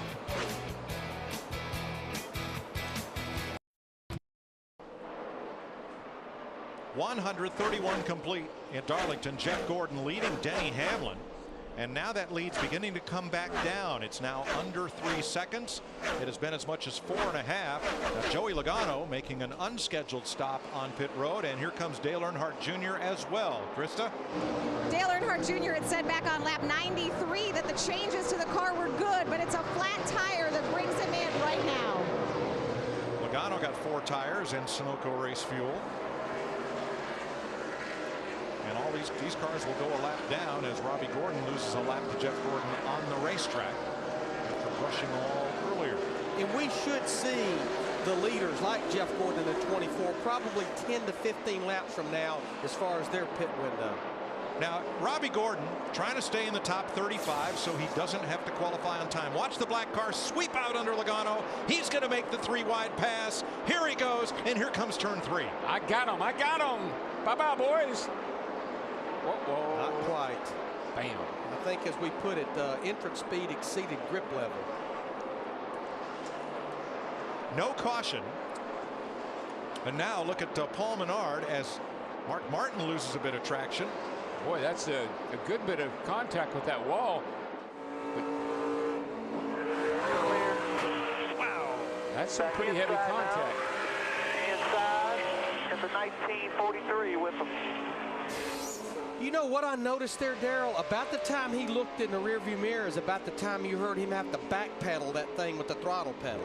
I think that was when 98 had him jacked up. Mark is running 19th. Menard moves up to 18th. Denny Hamlin now within less than 2 seconds of leader Jeff Gordon. He is our Toyota top performer of the race, ahead of Kyle Busch, who has come from 43rd to 7th, Vickers and Rudeman. That lead is shrinking fast. 1.6 seconds now. Yeah. Hamlin's coming. And that car right up in front of Jeff Gordon is the 48 car, his teammate. I got to think Jeff might have a little incentive to pick it up a skosh when he sees the 48 about to go a lap down.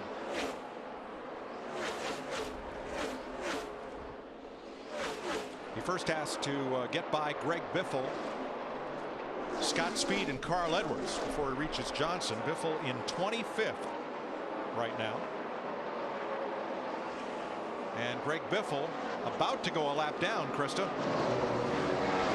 We told you Greg Biffle had that alternator issue. It was a wire that would need to be replaced. They knew they had to let this battery drain. We think that's the issue now with the 16. They're all just watching and waiting for that to go. Now Mark Martin was in the top 20. You see some right side damage, and he just got quite a boot in the back end, and here he is on pit road, Matt.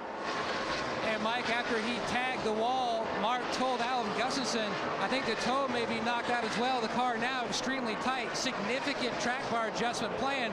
1, 2, 3 rounds up on the track bar for the 5 of Mark Martin. As now they go to work on the left side. Air pressure change as well. But you know, back to Greg Biffle in that 16 car, what Krista was talking about, these cars have a huge electrical draw. You've got the ignition, you've got blowers on all of the tires, you've got blowers on the drivers. So one of the things that I'm sure they're going to have Greg do is cut as many of those blowers off as he possibly can. Well, I tell you what, this is typical Darlington.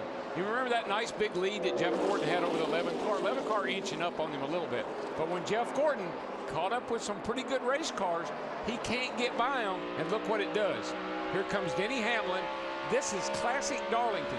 Fast car, you catch traffic, everybody that's running behind you catches up with you. And Darrell, everybody's on worn tires. This is the longest stretch of green flag racing tonight, more than 50 laps, as they try to make it to a full fuel run before they have to come in under green. And Hamlin, you can see, has all but caught Jeff Gordon. On the stopwatch, it's only a quarter of a second. And that's classic fresh tires on that 88 car, Taylor Hart Jr. versus the old tires. Yeah, he can go on the apron if he wants to right now. And he probably will right down here. Hey, you see that cape? He's Superman on 4 fresh tires. Mr. Feelgood's 4 of them. But this will be one of those places, once some of the guys start hitting pit road for green flag stops, you can't be far behind. You'll be giving up a lot of time. As we got Hamlin, he wants the lead of this race in that 11 car. Denny Hamlin to the front, last night's winner in the Nationwide Series. Up close to the wall, but he ran Jeff Gordon down, caught him, and has now passed him. Hamlin becomes tonight's 6th different leader. Now, this is not all that unusual for the 24 car, Larry. Run really, really fast on new tires, gets a pretty nice lead, then fades a little bit just before time to make the next pit stop. And he knows that's a good car. I like that. And he knows his next pit stop is real close. Brad Keselowski on pit road. Clint Boyer has gone back into the garage. As green flag stops continue sporadically here. Montoya passing Casey Kane, and that's for a top 5 position, 5th. Yeah, you're going to have so many variances in pit strategy, Mike. You got the wave around guys. You got the guys that took 2 tires. I mean, you got a lot of different strategies going on here. Steve. Yeah, Brad Keselowski took 2 tires on that last stop, Mike. His problem is he said he doesn't have traction at the rear of that number 12. Bobby Labonte on pit road as Hamlin tries to distance Jeff Gordon. He's now put a lap on Greg Biffle. And Greg Biffle didn't go down easy. And now Allmendinger quickly cuts off to the pit lane. Another of the lead lap cars. AJ was 17th as he leads his teammate Elliott Sadler onto pit road.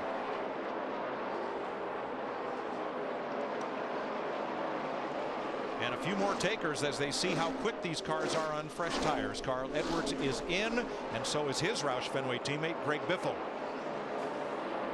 Matt? AJ Allmendinger in the 43 car, the Kings 43. He said absolutely no grip. They were going to make a big air pressure change to try to help him on exit. Also, they were going to push in a spring rubber on this stop.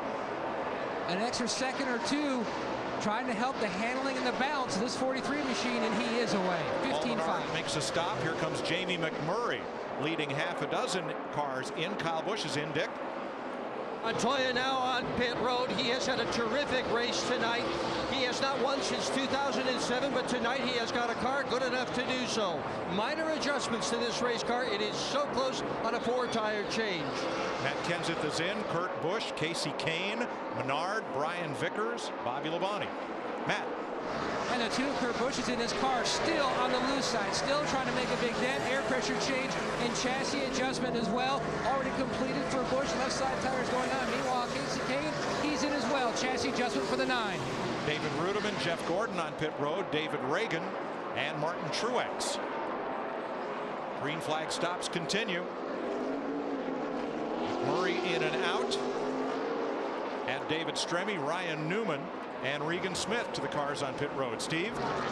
Mike, Jeff Gordon just said before hitting pit road that the right side of the car didn't feel comfortable to him. That's where the problem is handling-wise for Jeff Gordon. They'll get 4 tires this time. Denny Hamlin gives up the lead to Kevin Harvick.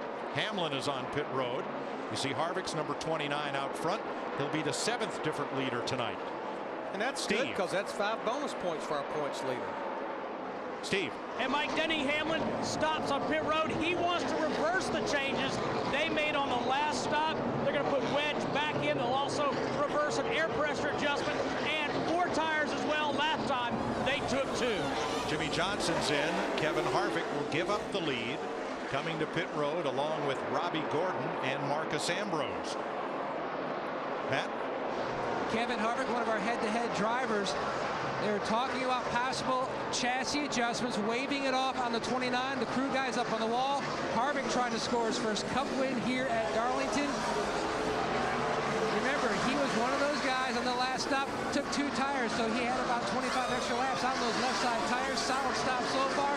You can see some of the crew members with lights on their helmets just to help the hand-eye coordination of hitting the lug nuts on the left side because of the shadows. Scott Speed is now the leader. He's the 8th different driver to lead this race as Harvick leaves the pits. And a little bit earlier, Bobby Labonte knocked over the commit cone at the entrance to pit road. So the cone is missing. Watch Harvick in the 29 entering pit road as Robbie Gordon drops down at about the same time. 3, 2, 1 marks. That orange square is where the commit cone should be. That's when you have to be inside the line, single file, to get onto pit road. Yeah, it's a little confusing because the cone's not there, so they're kind of guessing at where they're supposed to get on it, I guess. Want to walk out and replace it? I don't want to. Me either. Might lasso it. Get Hammond. We get Hammond to go down there and lasso it. Now, Scott Speed was last on pit road at lap 85. He's about the only car that has not made a green flag pit stop during this cycle of these stops. So they're wishing and hoping for a caution flag before he has to stop. Otherwise, with everyone else on fresh tires, his pit stop will put him more than a lap down. 2 cars that would love to see a caution right now. Scott Speed in the 82 and Tony Stewart in that 14 car where he could get caught back up. Now we're seeing Scott Speed on pit road to make his stop. Laying out there in the middle of the pit road. I'm surprised they hadn't done something about that. So Scott Speed will give up the lead to Denny Hamlin.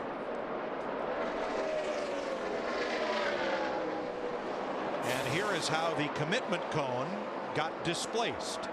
Bobby Labonte, he comes in here, he gets real bad loose, locked up on the brakes, runs right over it, knocks it out in the middle of pit road, and that's where it's been laying all through these green flag pit stops. Pit stops have set up an interesting battle between Jeff Gordon and Kyle Busch. Now for second place, 3.5 seconds behind race leader Denny Hamlin. 151 complete, 216 laps to go in Darlington, South Carolina, and Denny Hamlin from Virginia out front. NASCAR Sprint Cup Racing on Fox is sponsored by Sprint, proud sponsor of the NASCAR Sprint Cup Series. Back in the day, you came to Darlington with your lumber, your hammer, and your nails. You parked in the infield and you built yourself a viewing stand. Times have changed. Today they fill the grandstands, front stretch and back. He tried to set a record. See how long he could stay up there without coming down. Tell you what, we got an awesome crowd here tonight. Beautiful night for racing. Mother's Day weekend. Great crowd. Let's talk green flag pit stops with Denny Hamlin, your leader, Jeff Gordon and Kyle Busch, 4.5 and 5 seconds back. Now what this will be the 2 laps under green, including the trip to pit road. And the real winner here was Dave Rogers, Kyle Busch in that 18 car. You can see right there they beat most everyone by a second, and that's the reason after starting 43rd, that 18 car has cracked the top 3 in 3rd position. They started last, and Kyle Busch has brought that car to 3rd. You know, one of the things you have to motivate your driver on, I remember when they would say we're going to pit in 2 laps, sometimes you'd sort of almost slow down. You know, you'd back off a little bit and say, well, I'm going to pit in 2 laps. Really and truly, and I think Kyle Busch is a perfect example, you should drive harder those 2 laps than you do any others, trying to make up as much time coming to pit road. Now there's quite a disparity among lead lap cars, most of which came in from lap 145 to 148, but Tony Stewart has been out there an extra 26 laps on his tires, and Dale Earnhardt Jr. an extra 20 laps. Well, right now he needs a caution, but for Dale Earnhardt Jr. in that 88 car, having that flat tire, and with this thing staying green, it has worked to his advantage because he got advantage of those fresh tires about 10 laps sooner than everyone else, and he's now sitting in the 10th position, but he needs a caution to get things even back out. This has not been Dale Jr.'s favorite racetrack. You heard in the pre-race that he thinks that one day at Darlington would be the catalyst that calls for him to hang up his helmet. And you can hear it in his voice as he talked with his spotter about what he does and doesn't want to hear from the roof. And don't want to hear about a car length behind me that's on the inside looking low. So just tell me when people are there or not. You know, I don't need to know what they're doing.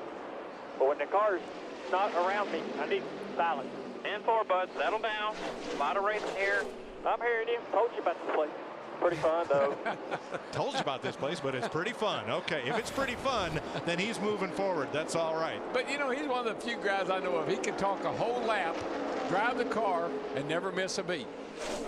And that right there, ladies and gentlemen, is the most thick-skinned human being in the garage area on pit road, Lance McGrew, his crew chief. Yeah, his hair is already starting to recede quite a bit.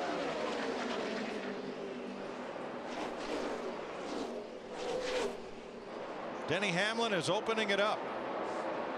4.7 seconds is now his lead on Jeff Gordon's Chevrolet, with Kyle Busch, Hamlin's teammate, in 3rd, running about the same lap times as Gordon in 2nd. Steve, how about the 2nd place car? Yeah, Jeff Gordon's a little agitated too, Mike. He just told Steve Letarte, I'm hitting the splitter and the left side feels too low. Remember on the pit stop, he said the right side of the car didn't feel right. Now he said it feels like the left side feels too low on the racetrack. One thing I noticed on his pit stop on the 24 Jeff Gordon's car, a lot of brake dust. I mean, an excessive amount of brake dust out of the right front. That could have been adding to that right front problem, Larry, building that air pressure from brake heat. And I tell you another reason that he might be hitting the splitter now on low air pressure after a 4-tire stop. The track has more grip. It's cooled down, and you're faster on the get-go on the low air pressure. You're not running the fastest laps you've run, but you're faster when you put the fresh tires on with the low air pressure. That bright yellowish green appendage underneath the front bumper, that's the splitter. We'll try to keep it as close to the racetrack without dragging the racetrack as possible to keep that front end glued to the ground. Jimmy Johnson, your Sprint Cup champion, is about to go a lap down. When that splitter hits the racetrack, it basically jacks the front wheels up off the ground. That's how strong it is. So if you're hitting that splitter, it's making your car very difficult to drive. Next Sunday, Dover, Delaware. Crab Cakes Thursday night, concrete on Sunday. The concrete canyons of the Monster Mile. NASCAR on Fox coverage begins at noon. My little Jessica graduates from Belmont College next Saturday. Very nice, very nice. Jimmy Johnson trying hard not to go a lap down to Denny Hamlin. How long can he stay in front of him? 168 complete in the Showtime Southern 500.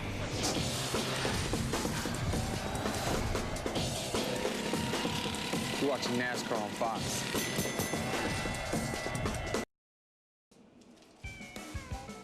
Caution is out in Darlington County. Happened off turn number 2. Watch Sam Hornish come off the corner in front of the leaders. Yikes. Now 3 cars behind him, and then race leader Denny Hamlin trying to lap past Jimmy Johnson.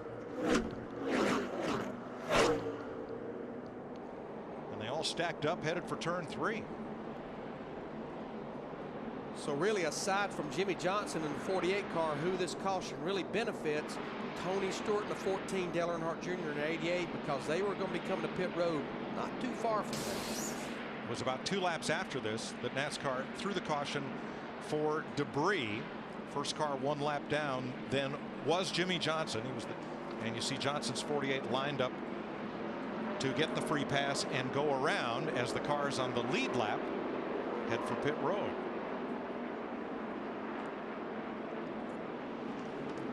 Dick Berggren. Kyle Busch is pitting way off toward turn 4. His crew does not have the luxury of seeing what other people are going to do on this pit stop. So they're planning to do their own strategy. Busch has gone from the back of the pack. Matt.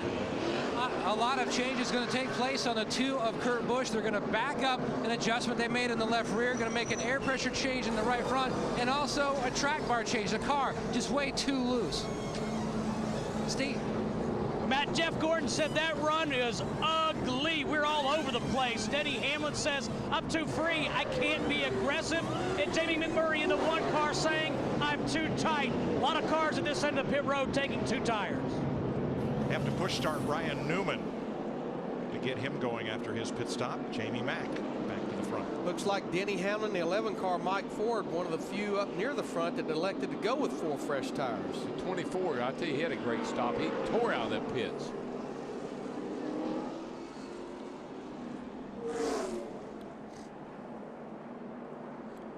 We're under the 5th caution flag of the night.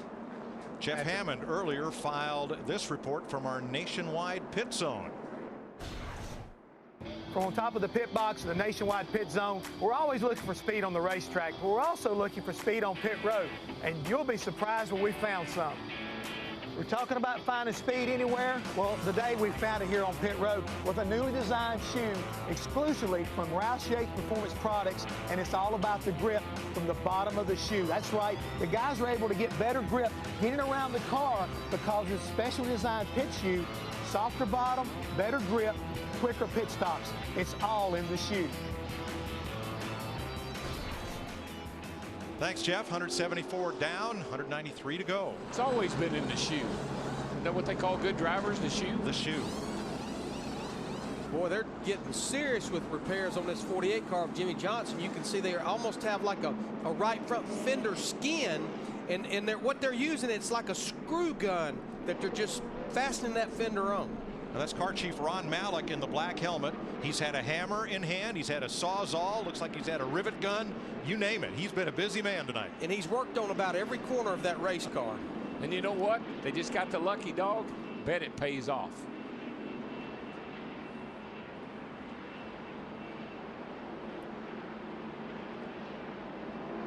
Let's recap stops with our DirecTV pit whip. First, Steve Burns. And Mike, you heard Denny Hamlin. The report was that he couldn't be as aggressive with the car as he wanted to be. Specifically, he wants to feel that right rear tire in the racetrack. Matt. Steve, for Kevin Harvick, he overcame a bad qualifying effort, worked his way with track position to the top 10 in the last stop. He's now sits 13th. He said the car was loose on entry. He goes, well, really, it's loose pretty much all the way through the corner, Dick. Martin Truex wants to win this head-to-head thing so he can donate the money to children's charities. He started 33rd, Crash went all the way back to 35th, moved his way all the way to 11th, is now running in 7th position. The toe is out. They're going to leave it alone. The car is pretty good. Krista. Well, it's going to be very tough for Clint Boyer to pull this one out in the DirecTV head-to-head. 2 busted brake lines have put him all the way back in 38th position. Remember, he started the weekend with a spin and having to go to the backup car. Things not looking good for Boyer, but he's going to fight his way through. Thanks, Krista. Look up there. Those cars backgrounded in blue on our ticker are the fastest 4 in our DirecTV head-to-head pit whip. To view the updated bracket and see if you're in line for $1 million or a Roush Mustang, go to directv.com/NASCAR. 175 laps complete. Jamie Mack, the leader. NASCAR Sprint Cup Racing on Fox is sponsored by Chevy. Every model is backed by a 5-year, 100,000-mile powertrain limited warranty. By Aflac. Aflac is insurance for daily living. Get to know Quack at knowquack.com. By McDonald's. I'm loving it. And by Cobalt Tools. Cobalt, the next generation of tough tools. 5 caution flags so far, and neither end of the racetrack has been favored for where they have occurred, as you watch from our aerial coverage brought to you by DirecTV.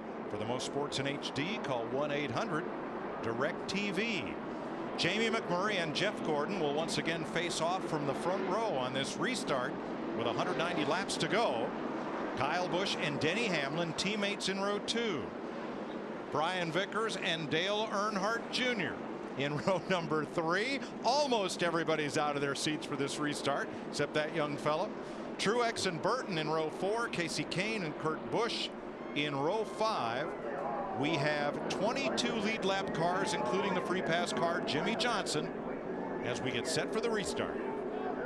You know what's amazing about Martin Truex Jr. in that 56 car? He was actually involved in our last caution about 90 laps ago. You know what's amazing to me is how many times the 1 and the 24 have restarted on the front row. Kyle Busch fighting on the inside against Jeff Gordon. And Kyle Busch takes second. Well, Jeff Gordon, Larry, just can't get going on these restarts. They just jump all over him. Several cars get by him. And it just makes me think that we talked a little bit about it earlier, that they're just starting so far down on air pressure, knowing how much it's going to gain on a long run. And particularly when you have a driver that's complaining about the right front, and I'm sure a lot of that's buildup. Tony Stewart and Dale Earnhardt Jr. both stayed on the lead lap. Now all the lead lap cars stopped at lap 173 or so. So everybody's back on the same pit cycle as Hamlin gives the boot to Jeff Gordon on the backstretch. Running 190 mile an hour in the third turn. Yellow flag. Caution's out. Caution's Spinner out. and hard hit in turn 3. It's 48 car. And A.J. Allmendinger, Jimmy Johnson, and A.J. hard up into the wall in 3. Boy, look at that thing. Now the caution had already come out when that happened, and look at that 48 thing. is junk. I have never seen a 48 car torn up quite like that. She is done. Not a happy camper either. Darrell, you talked a little bit about it in the pre-race. It has been a rough ride for this 48 team, honestly, whether it's coincidental or not, since we went to this rear spoiler. That's my observation. Watch the 48. Things are going to happen up front. There goes the 37 up and around. It's Conway. He makes slight contact with the outside wall. But then that's up in 2. Down in turn 3. Oh, here comes a. Jimmy Johnson just nowhere to go. The 43 car of Allmendinger just coming back up the racetrack right in front of him. That is a huge hit. So the caution apparently was for Conway into the wall. Yeah, look at Not sure why Allmendinger was so far down on the racetrack. That's brutal right there, man. That is a hard lick. Jimmy Johnson climbs out. Boy, Larry, the safety of these cars, the foam in the doors, the driver moved over to the right a little bit, and you can see Jimmy, he's shaking, no question about it. But he's walking away. More than anything, the safer barriers at every racetrack we go to that they have. Yeah, it's just a combination of so many things. Darrell, the speed at which Allmendinger came down on the apron and slid up the racetrack. Could that throttle have hung? That car was flying off into the corner. I don't know how he could have been going that fast, that low on the racetrack. We got to get somebody down there to find out what happened, because that just. And we're told Allmendinger is out of the car. The safety workers are getting ready to load it up and haul it back to the garage, but that AJ climbed out. A long, hard slide, and Jimmy Johnson was in the wrong place at the wrong time in Darlington.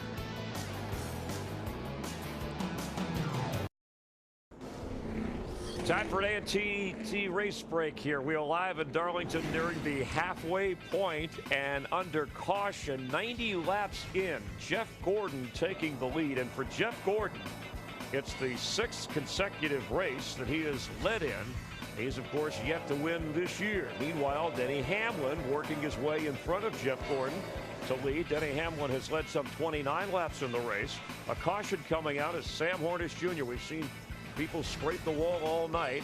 Moments ago, Jimmy Johnson with A.J. Allmendinger going into him, creating a wreck. And for Jimmy Johnson, only 1 DNF all of last year. He had 2 coming into this race, looking like a 3rd. He stepped away okay, Remember, he won 3 of the first 5 races, but hasn't been the same since. Not only the change with the spoiler, but since he had the spat with teammate Jeff Gordon. The important thing is that Jimmy Johnson is okay. So let's head our AT&T race break down below the Hollywood Hotel. Jeff Hammond with a further look at safety. Chris, we're down here by the Ford cutaway car. I want to take a quick comment here about, here's the door small that Daryl and Larry have been talking about that's inside here to help protect these guys when they get hit. Whenever that car, the 43 of A.J. Allmendinger, come up and slammed into the right side, the driver's side of this car, as far as Jimmy Johnson is concerned, that's one of the things that help protect him. It's a steel plate all down the roll cage that helps to cover and keep anything from penetrating into the driver's compartment, along with the seat construction. Again, Jimmy Johnson got out, maybe a little bit rattled, but he's able to walk away from a pretty horrific crash at probably almost 170 miles an hour because of NASCAR safety. Chris? Thanks, Jeff. Our leader, though, Jamie McMurray, who led just 39 laps over the first 10 races, has already led 47 tonight, and again pushing past the halfway point. You can text your opinion on who you think should win the AT&T Fastest Pit Crew of the Year award, and Jeff will give his selection, and most importantly your vote, the AT&T Fastest Pit Crew, delivered by AT&T, the nation's fastest 3G network. On Saturday next week, Major League Baseball, and then on Sunday it'll be racing from Dover. We hope you're with us Saturday for MLB on Fox.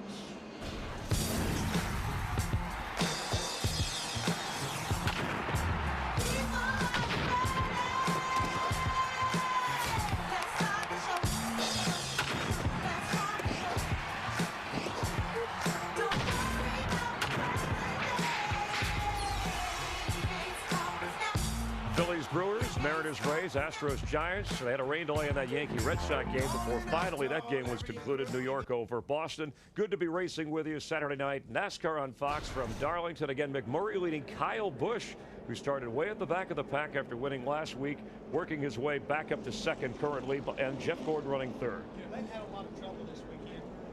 But the deal is right now they've really done a great job as far as making the right kind of calls and getting him up in that track position we talked about early on in our pre-race. That's what these guys have been working to do all night long. All right, let's rejoin Daryl, Larry, and Mike. Thanks, Chris. You saw Jimmy Johnson out of his car and okay. Let's reiterate, A.J. Allmendinger also climbed from his car. His car has been dragged to the garage. He's okay. Dick Berggren's with him. AJ, what happened? We were having brake trouble like the last 60 laps, and we came in that yellow and took all the brake cooling off. Just, we're not really sure what was happening. We've had brake trouble the last few weeks, and that yellow came out, raised the yellow came out, went to hit the brakes, and I heard the brake rotor. I don't know which one, but brake rotor exploded, and I just tried to aim to the bottom to try to miss everybody. I'm sorry to Jimmy and everybody at Hendrick for tearing up their stuff, but I was out of brakes and just trying to miss everybody and was backwards, and that's all we can do. You're okay? I'm all right. Just proud of everybody in the Insignia Best Buy 4 team.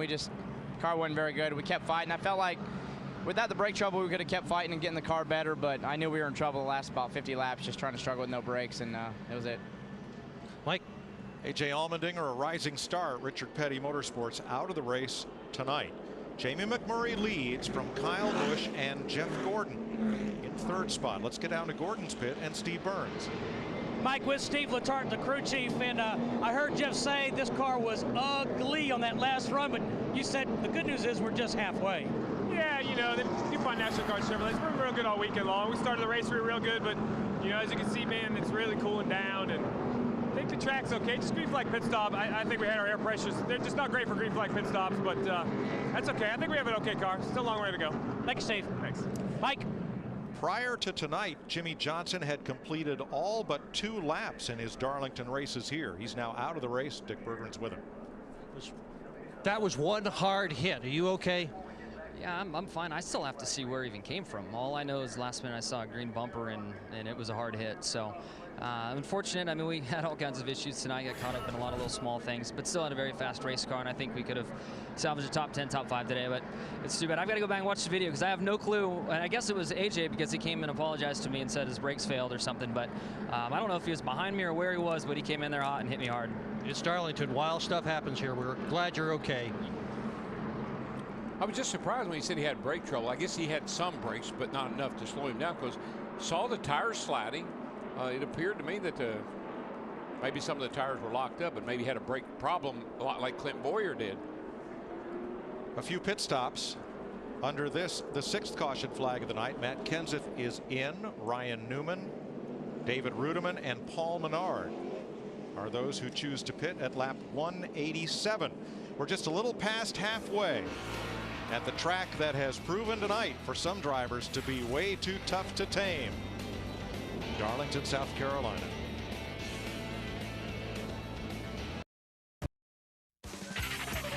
NASCAR Sprint Cup Racing on Fox is sponsored by Verizon Wireless. Big racing fan? Get Verizon Championship Racing for race highlights, behind the scenes, and exclusive interviews right on your VCast phone.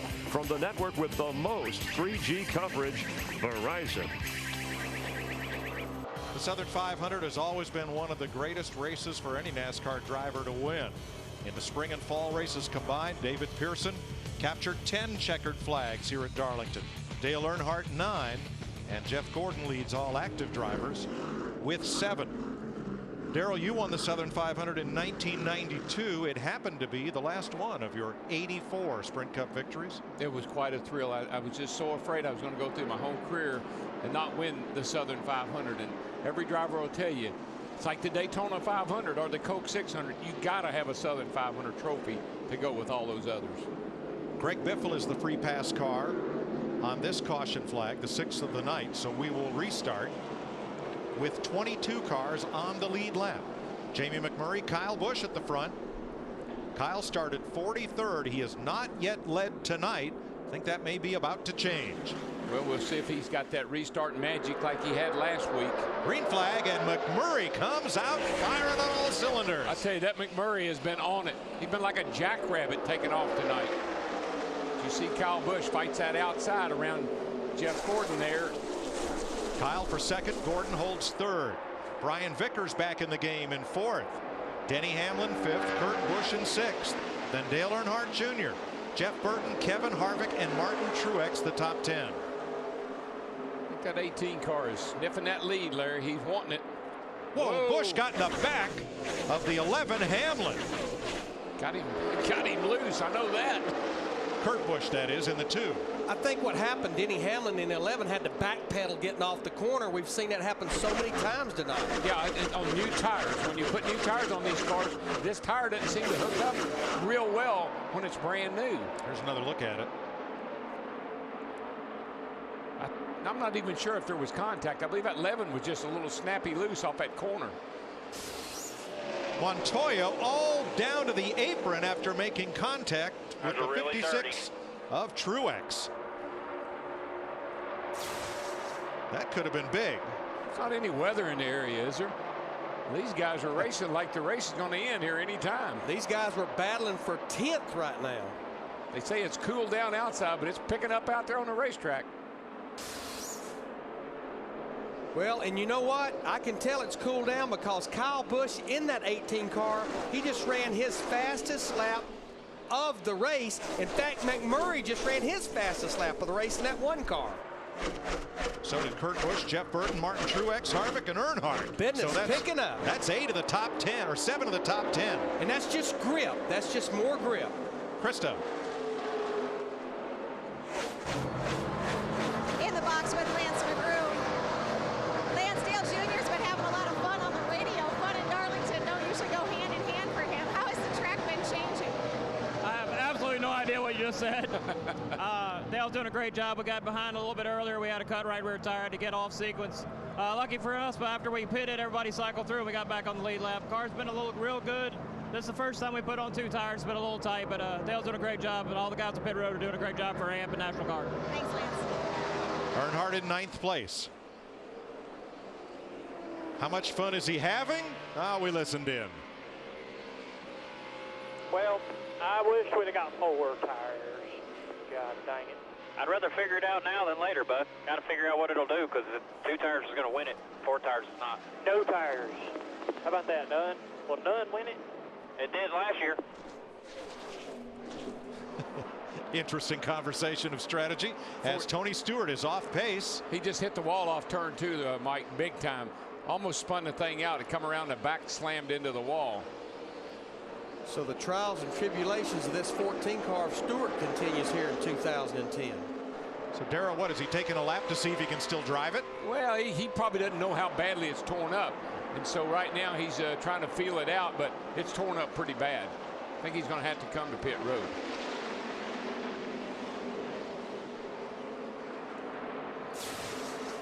Stewart stays out. You'll see him back here, Mike. The thing just gets right there out from under him and gets the back end into the wall pretty hard.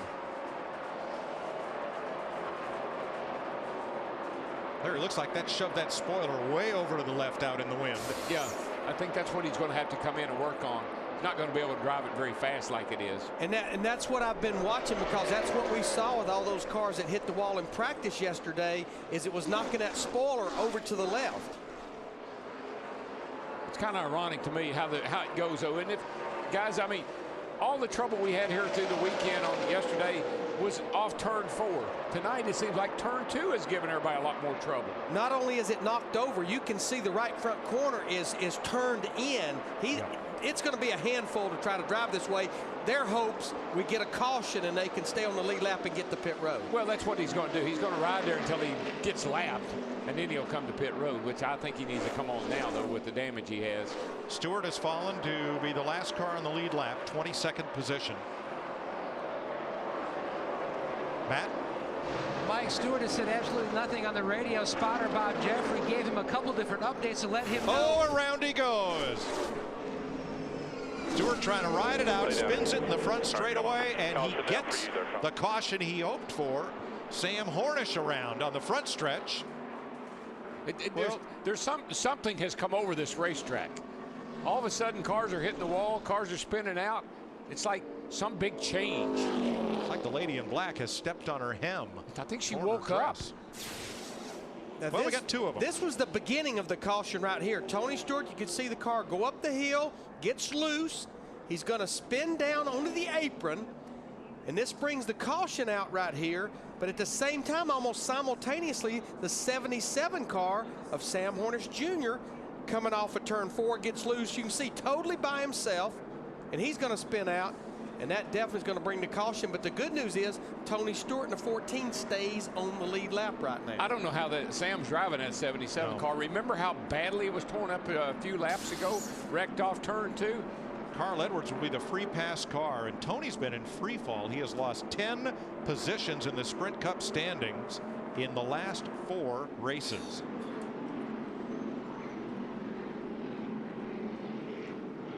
Quite a few takers on pit road. Jeff Gordon led them in, along with Denny Hamlin, Brian Vickers, Jeff Burton, Kevin Harvick, Dale Jr., Casey Kane, and lots more. Matt? And Brian Vickers, they're going to go right side tires only. Also look for a chassis adjustment. The car's still tight on this run, Steve. And we expect Jeff Gordon to take just 2 tires this time. The 24 looking for left sides only. Denny Hamlin also on pit road.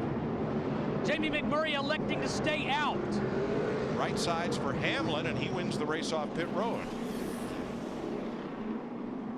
Looks like pretty much everyone that came to pit road took the 2 tires, but we actually had a lot of our guys up near the front stay out. 88 took 4. So 13 lead lap cars came in. The first 9 stayed out.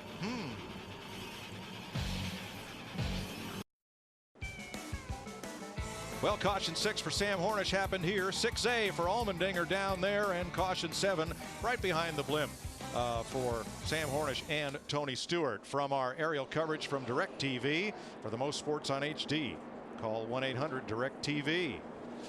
Sprint brings you an inside look at what's happening now inside the NASCAR Sprint Cup Series. All those eyeballs glued to Fox and the NASCAR Sprint Cup Mobile, where you'll find in-car audio and live race radio. NASCAR Sprint Cup Mobile at sprint.com/speed. Kevin Harvick at the moment would be 59 points ahead of Kurt Busch, with Jimmy Johnson falling to 3rd. Johnson is out of the race after crashing with Allmendinger to bring out caution 6. We've just completed caution number 7. The pace car about to dive onto pit road. It will be Jamie McMurray and Kyle Busch on the front row. The top 9 cars did not pit under this caution, including Kurt Busch, Truex, Rudiman, Regan Smith, Newman, Elliott Sadler, and Paul Menard.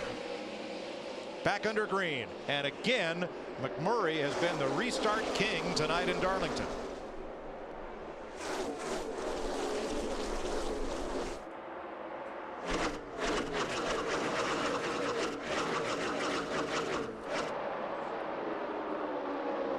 And I really do not think that was a bad move, those cars staying out. As Kyle Busch in the 18 car, he wants the lead of this race bad for McMurray in the 1. Yeah, I'm not going to say it is either there, because last night the two Gibbs cars that were in first and second in the nationwide race, they stayed out on tires that had several laps on them and didn't hurt them a bit.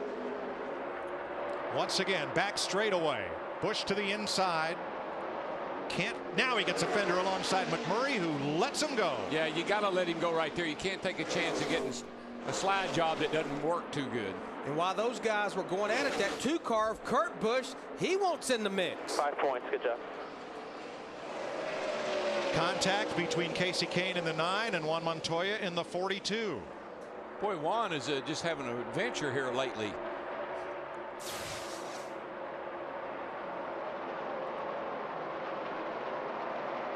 See what happens here. Ooh, he gets loose up off the corner. Good thing the 9 was there. I think it saved him. And from Casey Kane, here's how it looked. Still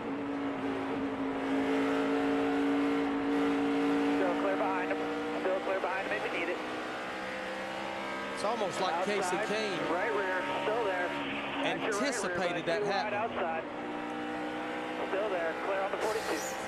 I've got to think that Juan Montoya in the 42 may have thought that Kane pushed him around, but I think it was just all arrow.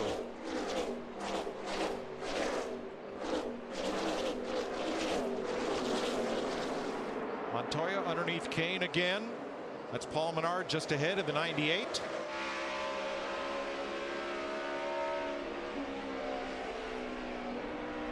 This is for 14th place. Montoya with the spot.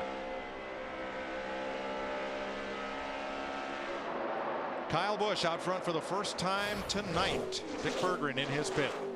Well, we talked about how Kyle Busch started dead last, but everybody else that he has raced with up in the front of this field had the advantage of 3 full hours of practice. Busch's crash yesterday happened in qualifying, so this is a backup car with absolutely 0 laps on this speedway. This may not have happened in days of old when everybody built a unique car, but with NASCAR mandating that the cars are going to be so similar, and Dave Rogers and his crew ensuring that their cars are even more similar than NASCAR requires, all they had to do was pull the backup out, set it up the way that the regular race car was set up, and they are now leading the race from dead last. Last year, 2 drivers went to victory lane in backup cars. Matt Kenseth in the Daytona 500, and Tony Stewart won the June race at Pocono in a backup. And you know, back in the day, Daryl, Jeff, and I, our backup car at any racetrack would be just something that was sitting in the shop just to haul to the racetrack. These guys now, their backup cars are just as good as what they unload. Heck, Larry, we used to go down to the shopping center and pick up a show car and use it as a backup car. Nice job by Syracuse, New York's Regan Smith in the 78. Now that's a brand new car they got from Richard Childress Racing. First time with it at the racetrack. He's in 11th place after starting 32nd. Good job. And that's one of those 9 cars that elected to stay out, but they had cracked the top 15. But I'm interested to watch this 24 car, because Steve Burns was telling me during the break what Steve Letarte decided to do with that car is make a big swing at a chassis adjustment. They changed just left side tires because they wanted to pull a rubber out of the left rear spring to soften that left rear spring, because the track is getting tighter and tighter right now as it cools down. You know, we used to do that occasionally to be sure we got it full of fuel. As much fuel in it as we could get in it. Get that left side jacked up, get a little extra fuel in it. So Gordon soldiers along in 12th behind Regan Smith. See Newman just ahead in 10th. And there are 23 cars on the lead lap, including Tony Stewart. For all Stewart's troubles tonight, he's been able to hang on the lead lap. He's 13 seconds off the lead. He's still there, and here's his teammate Ryan Newman in 10th place. One thing that has become perfectly clear, you get out front, you drive off and leave everybody else. The 18 car, the 24 car, the 1, seem like these guys, once they get the lead, they can really extend it. Tony's lap times are about 6 or 7 tenths off of what the leader is running, but just to keep that car on the lead lap with everything that's happened to him has been quite a race for he and crew chief Darian Grubb. You have to endure here. I mean, you're going to have a rough night. You're going to hit the wall. You're going to get the car torn up. You got to keep pushing, keep pressing, keep fighting. Can't give up. Tell you what, I've been watching these two cars right here. Michael Waltrip Racing, David Ruderman in the 00, Martin Truex Jr. in the 56, battling inside the top 5. Just think about the night that Michael Waltrip Racing had last week at Richmond, and here they've got 2 cars in the top 5 right in here with about 150 laps to go. Yeah, Michael and I talk about this all the time. These guys right here are going to win a race, and when we get to a road course, their teammate's going to have a real good shot at winning a race. They're on a winning formula right now. See that wave for Martin Truex? It was a thank you to David Ruderman for giving him the corner and letting him by. And Darrell, that's a lot like road racing. Pass them where you don't slow either one of you down. Drive away, bud. Get that good rhythm. Drive away. See, that's how you race it. That's how you race Darlington. You have got to be willing to give. You got to be able to slow down and let the guy go. You got to give him the line. If you race people, you'll wreck if you race them in the wrong place. There's a right place to race here, a wrong place. But that also, Mike, that's part of figuring this joint out. That's why it takes a kind of years to get it done.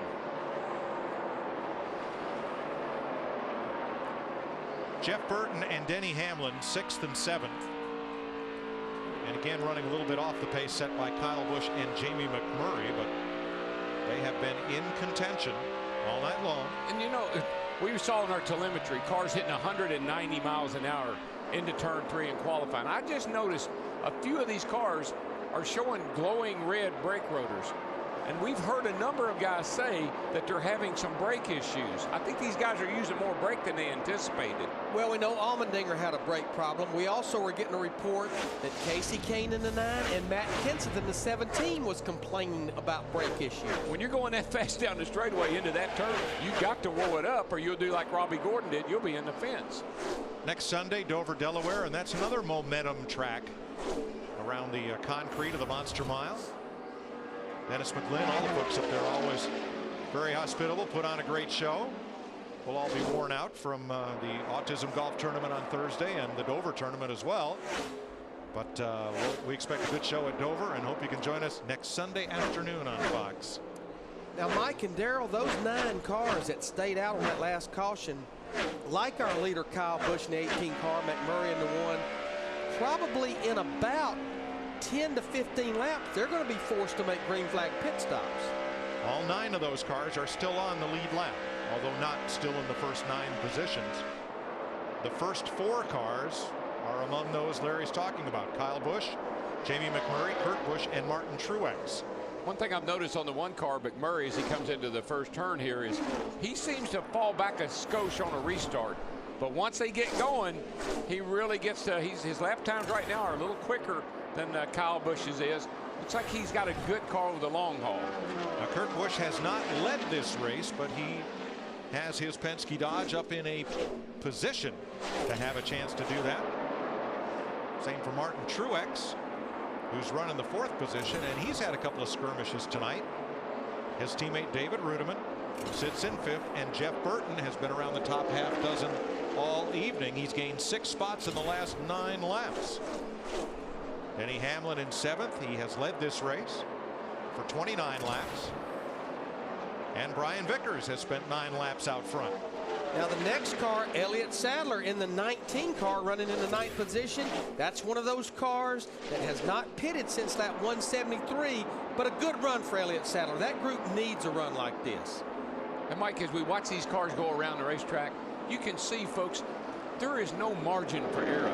This is a track where you've got to hit your marks every lap or you'll hit the wall. Jeff Gordon has now gained, after he passes Sadler, 3 positions since they talked about that project of left side tires and seeing how it would work out. And here's Ryan Newman in 11th place, Regan Smith in 12th, and Paul Menard, who's had an adventuresome night, was involved in the 3rd caution of the night in the back straightaway. He's in 13th. Speaking of adventures, how about Juan Pablo Montoya? The only way you can tell it's the 42 car is look at the left side. He's still in the top 15. He got past Casey Kane. Kane in the 15th position. These cars are 12 seconds back of the leader. And Kevin Harvick, who lost 3 positions on pit road due to a dropped lug nut, and that led to some heated words between Harvick and crew chief Gil Martin, because, Darrell, it's so hard to pass on the racetrack. You need to try to get those spots on pit road if you can. Frustrating, very frustrating for the driver. Dale Jr. 17th, Brad Keselowski 18th, Keselowski 13 seconds off the lead. The 5 of Mark Martin in 19th position. And Matt Kenseth has had one of those kind of coming and going evenings. He is 20th. Well, he's one of the cars we talked about maybe fighting brake issues, but a lot of the Roush Fenway cars are running right there together. You've got Kenseth running in the 20th position in the 17 car. Just behind him, his teammate Greg Biffle in the 16. Remember, Krista pointed out earlier that they've got a little bit of an electrical problem going on with this 16 car. The other 2 cars on the lead lap are Carl Edwards and Tony Stewart. You look at the right side of Kyle Busch's car, and it's starting to look like that primary car that he wrecked on his qualifying lap. There's why. Little scrape to the wall. He's getting it right now. Remember the race he won here about a year ago? Caution, Darrell. Bobby Labonte's had a problem in the back straightaway, and the caution is out for the 8th time tonight for debris from Labonte's Chevrolet. Honestly, that's a huge break for Kyle Busch and those 9 guys that stayed out. Not too far from what would have to be green flag stops for those boys. All of the front 4 had not been on pit road since lap 173. And there you see debris coming from Labonte's car. Lots of it. That's all the inner panels. Yeah, the left rear tire blew out. He's tearing all the inner panels out from inside the wheel wells there. Those tires just do a tremendous amount of damage when they blow out. David Reagan gets the free pass. That'll put the UPS Ford back on the lead lap. As the Darlington track crew gets to pick up the pieces. What do you do here, Larry? We're kind of getting deep in the race to be gamblers. What do you think? Well, I think those guys that's not pitted in quite a while, I think you'll probably see those go with 4 tires, but I would not be surprised. A lot of that group that were on pit road about 20-something laps ago, I think just like we talked at the top of the show, it's going to be all over the place. 2 tires, 4 tires. If you change 2, it'll probably be rights. Jeff Hammond, what do you want to do on this stop? I want to get 4 right now. I want to get myself in a position so if I decide to go with 2, I'm in a lot better shape. So I think now's the time to go with 4, Mike. Pit road's open. Let's find out. Kyle Busch leads the lead lap cars onto pit road. Dick? And Kyle Busch told the crew he's angry with himself. He had just talked to himself about being sure that he stayed out of the wall, and then boom, he was into the wall. Said the car was a little bit freer when they almost lost a tire, but they just caught it. Krista. Jeff Burton's car had gotten a little bit tight. They've taken 2 tires on the last 2 stops, and that's what they'll do again. Matt. And Kurt Busch complaining the car loose, especially on entry into turn 3. Going to make an air pressure change on the left side tires to help with side bite, Steve. 4 tires for Jamie McMurray, Matt, and a tear-off. Visibility tough right now for a lot of these drivers. Jamie McMurray saying this is the best his car has been all night. There are the gamblers with 2 tires, and they're going to fill the first 7 and almost all the top 10 positions. There you see McMurray in the 1 car. Steve Burns talked about it. 4 tires for him of our top 10. He's the only one. I think this is things they learned from last night, Larry. 2 tires worked mighty well. Whoa, the track is brightly lit, but how about those LEDs?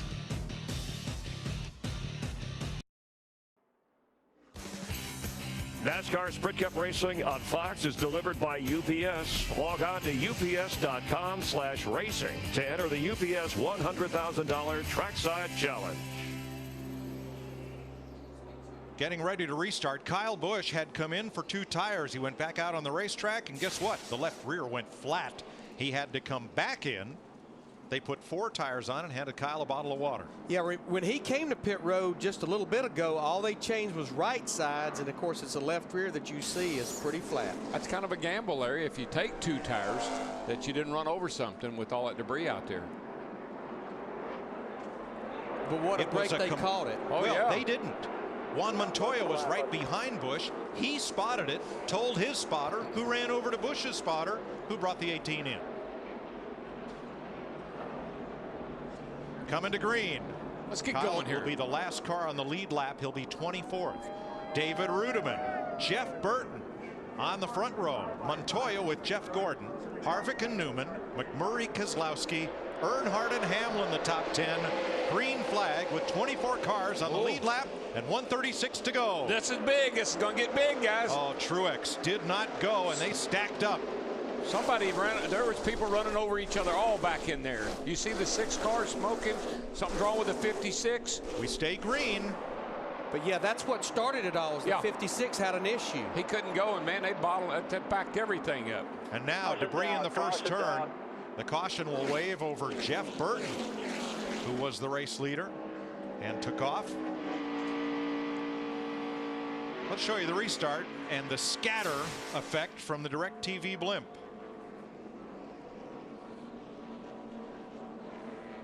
Now Truex restarted in row 6, so he would be in 12th place on this restart. You see right over here, I mean, he just didn't go. And everybody's running into, you know, the back end of each other. You see these 3 guys here all bam into each other. That's the 6. A couple other cars. And Reagan hit the wall pretty hard. And you can see that Truex there in the 56, he's down there on the bottom. He can't go anywhere. Watch on the outside row, 6 rows back, the Napa car stacks him up. He missed, I believe he missed a shift. I saw fire fly out the tailpipes like he may have missed his shift. Let's ride along, Darrell, and hear what it sounds like. Everybody's rolling. Side inside. Side inside, outside, inside and out, inside and out, inside and out. Something weird going on there. Almost inside and out. Almost like he went, like he didn't miss his shift. He went to the wrong gear. Yeah. The Motor engine. or transmission.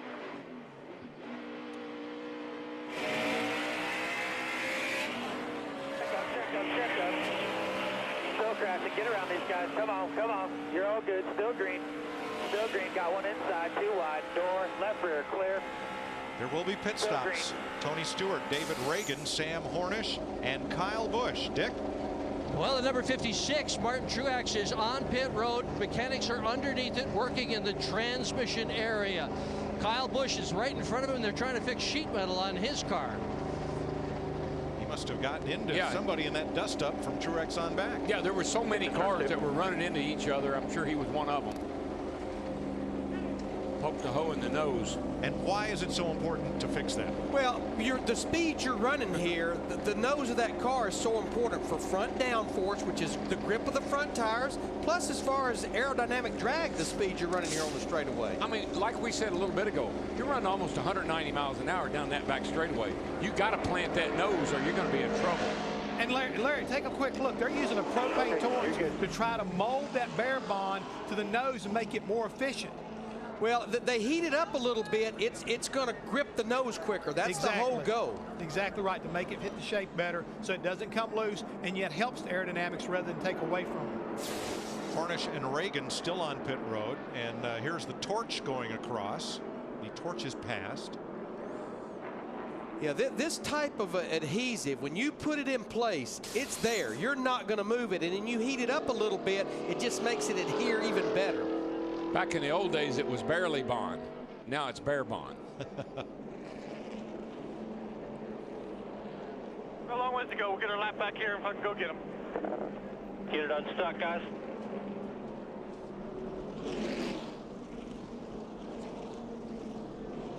Next Sunday, our coverage of Sprint Cup Series racing continues from Dover, beginning at noon Eastern, 9 a.m. Pacific, and then on Sunday, May 30th, NASCAR on Fox will be in Charlotte for the Coca-Cola 600. Coverage begins 5 p.m. Eastern, 2 p.m. Pacific in high definition right here on Fox.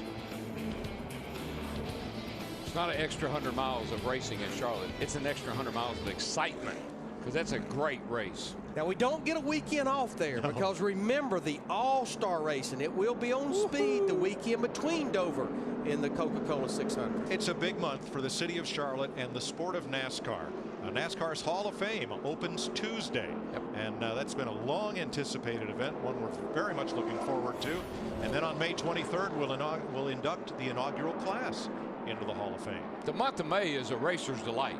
If you're a race fan or a racer, you know, the Indy 500, the Coke 600, Monaco, we've had the Kentucky Derby. The month of May is a great racing month. You know, Darrell, we've got 132 laps to go, and a lot can happen at Darlington in 132 laps. And of course, every Friday, you and Jeff and I, we do our lunch with benefits, 3-wide coverage. And I stated this week, I felt like we would have a winner tonight that has not won a race in 2010, and I think we've got 2 or 3 pretty good ones that fits that category up at the top of the charts right now. Yes, sir. There's some hungry hounds out there, buddy. The first 4 drivers on this restart have not won this year. The 2 Jeffs that I was talking about in the pre-race show, right, are the Jeffs. Play the Code Spotter sweepstakes for a chance to win a custom Roush Mustang at codespotter.com.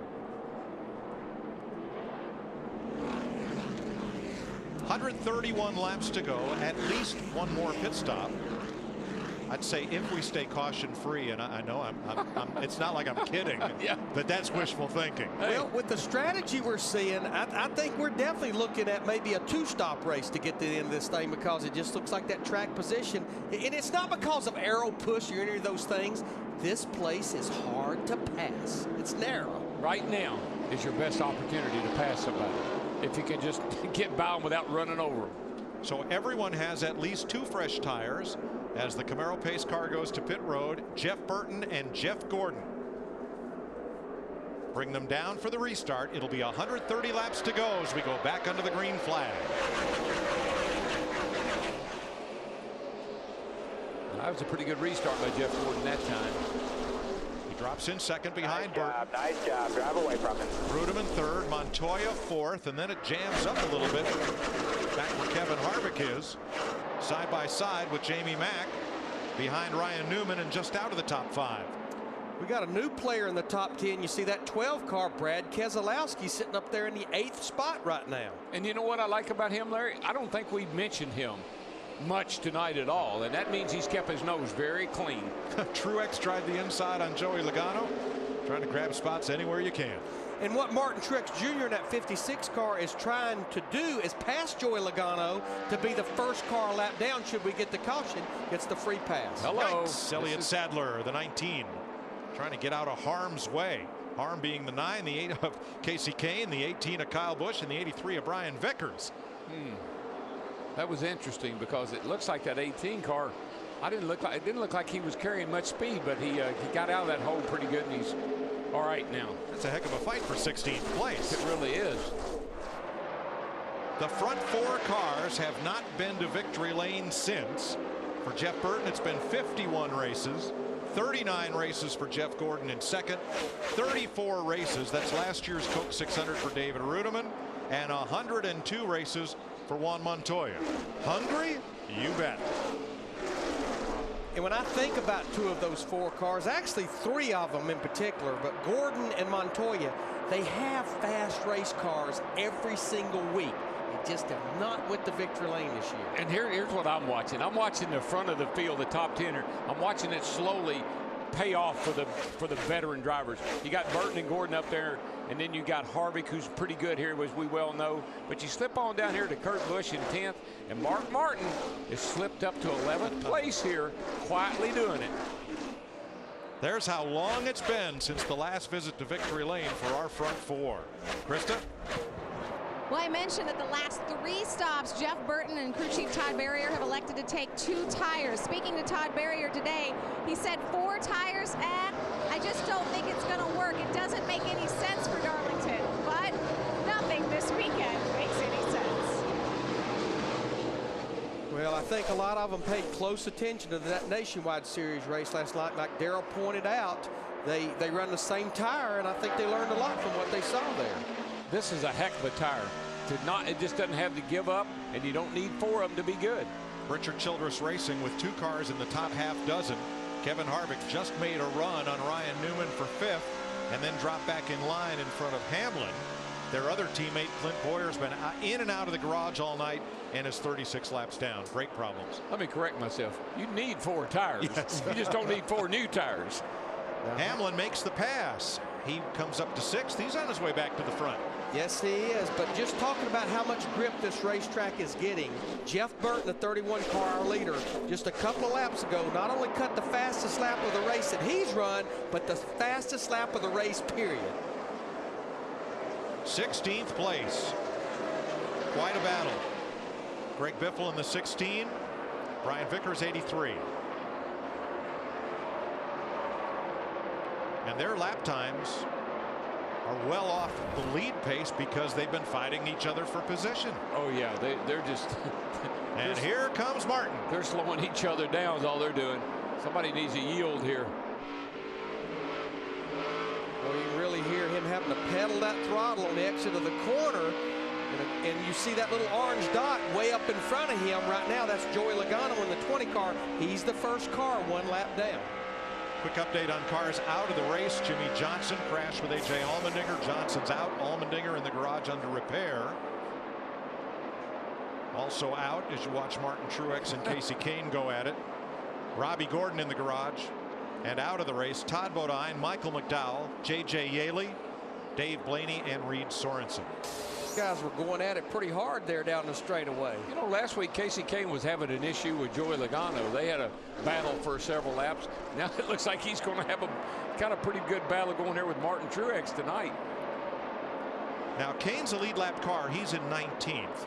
Truex is 1 lap down in 25th, so they weren't racing for position as Logano and Kane were last week to try to be the first car for the free pass.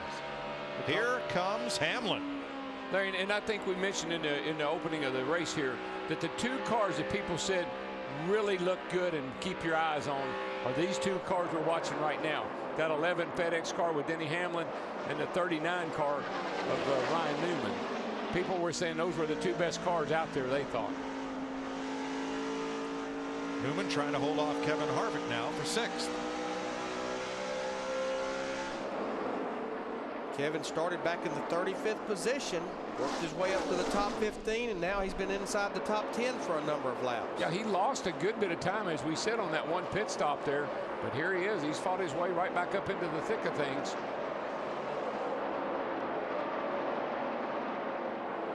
Dale Jr., Brian Vickers, 15th place. And Jr. lets Vickers go. Yeah, and that's just, it's a classic move right there. Take it low into turn 3. Hopefully the guy will give you enough room to slide up.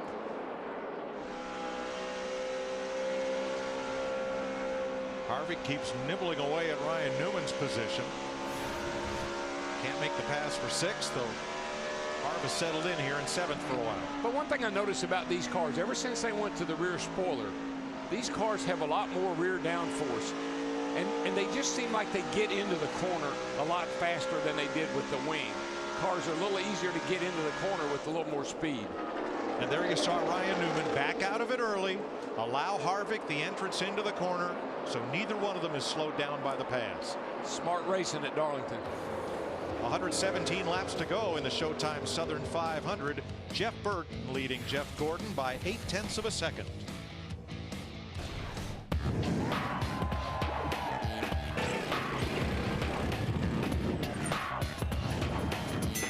You're watching NASCAR on Fox. NASCAR Sprint Cup Racing on Fox is sponsored by AT&T. Rethink Possible. By John Deere. By DirecTV. No one offers as much DVR storage as DirecTV. And by GoDaddy.com, domains, websites, and everything in between. Jeff Burton still leading Jeff Gordon by 2 car lengths at Darlington Raceway with 110 laps to go. This week, head into the garage for NASCAR Race Hub. Talk with drivers, owners, and crew chiefs about the past, present, and future of racing. NASCAR Race Hub this week only on Speed. Check your local listings for the day and time in your area. There is the lead. And looks for now as if Jeff Gordon is content to just stalk Jeff Burton and let some of these laps wind down. And we're about halfway through this fuel run. When I look at our top 4 of Burton, Gordon, Ruderman Montoya, they changed 2 tires. The top running car that changed 4 tires that last caution is Denny Hamlin in 11. Right now, he's 5th. Burton and Gordon. Steve Burns. And Mike, Jeff Gordon just had an interesting comment to Steve Letarte. He said, I'm actually kind of surprised, but I've gotten a little free through 3 and 4. Oh, and that was what Letarte said. That was his bread and butter corner, 3 and 4. They knew he'd be a little off. And look at Burton. Burton says, you go ahead. Okay. He saw that 24 car getting bigger and bigger in that rearview mirror. Nobody understands that better than Jeff Burton. Exactly, and that is such a veteran move at this racetrack. That's how you finish races here. That's how you win races here too. You got to finish first. Now they have about 2 seconds back to David Ruderman and 4.5 seconds back to Montoya, Hamlin, and Harvick. You know, we heard Burton say last week, you know, he was up there in the front at the restart last restart at Richmond last week. He settled for a 4th place finish. He said, I need finishes right now. I need to build some points. That was points racing there just then. Big picture racing for Jeff Burton, who at the moment would leave here in 8th place, 200 points out of the lead, given the positions as they run right now. Kyle Busch is coming. He's in 11th place. He restarted 20th at lap 238. And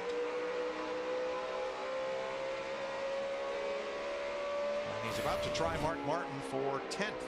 Well, he has 4 tires. We know at that, and the damage he had to his car was very minor, and they got that fixed, so he's in pretty good shape. And still plenty of time, a little over 100 laps to go. Not happy at all last night the way his car performed. Couldn't really get a hold of the racetrack. And yet Joe Gibbs Racing came home with a big finish in Denny Hamlin in victory lane. Yeah, he was frustrated last night because Denny had a better car than he did, and Kyle couldn't get to him to pass him. And Kyle he's the fast and the furious. When he's fast, he's happy, and when he's not, he's furious. A lot of folks would have been happy with that 2nd place finish. Not Kyle.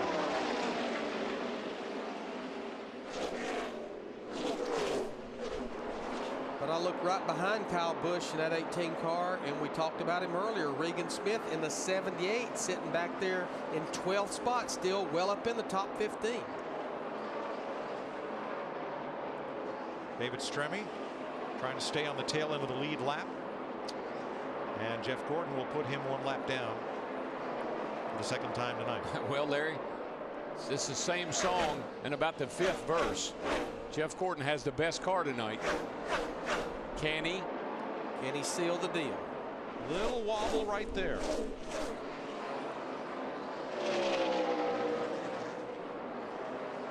Matt Kenseth. Well, I thought that was Robbie Gordon when he first went by. That was the black 7, and Matt has been against the wall. Add him to the scrape it up list here on the Darlington Concrete and Safer Barrier. But right now, that is the highest Ford in the race and the highest Roush Fenway team car. Another of the Fords also got the wall this last lap. Watch the red number 9 of Casey Kane right there. That's a kiss. See if it shakes him around in the seat.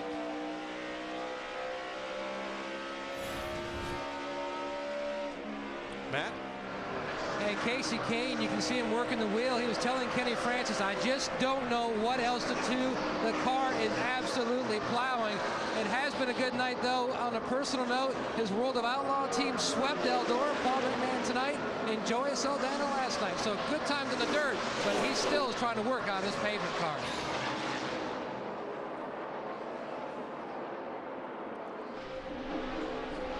Scott Speed was on pit road, but he gets a commitment line violation, and that'll be a pass-through penalty for the 82. And he'll go from 3 to 4 laps down with the penalty pass. The 33 of Clint Boyer you saw there, in and out with brake trouble, spent a lot of time in the garage, 37 laps down. Kevin Conway in and out of the garage with crash damage, 49 laps down. Everybody else is within 7 laps of the lead. Right now is when your head really starts hurting, because you're right now you're focusing so hard not to make a mistake. You've got yourself, Jeff Gordon, Jeff Burton here. They got themselves in a position to win this race. Don't make a mistake. I think I know what's going on with Jeff Burton in that 31 car. You see the 24 group. One of Jeff Hammond's checklist in the beginning was the pit crew. You've got to be flawless, mistake-free. And they're talking about what could be a very critical stop coming on. But going back to Jeff Burton, I think I know what's going on with the 31 car is the fact that he was starting to get a little bit loose. We know we're into a long green run. He's backing off, saving that right rear tire, knowing he's going to have to go another 20 laps on it. And Larry, you were looking a minute ago as we see Jeff Burton at the 24-car pit crew, and that was their pit crew coach, Greg Morin. He was rallying the troops. He was letting them know, guys, we got to close the deal out, and we don't need to cost our driver here on pit road. This is the game plan. If caution comes out, we're going to do this. If we go green, we're going to do this. A lot of the teams will start talking strategy late in the race so they can be ready to go. I'm impressed right now that the 24 crew, they're getting up on a chip with 96 laps to go to be ahead of the curve tonight. Yeah, Jeff, if they come in, they're going to have a pretty nice lead, pretty comfortable lead when they come down pit road. Just don't make a mistake. Give us a solid stop. 14 seconds, you'll be fine. 3 hours into the Southern 500 with 96 laps to go. Jeff Gordon nursing a 3.3-second lead.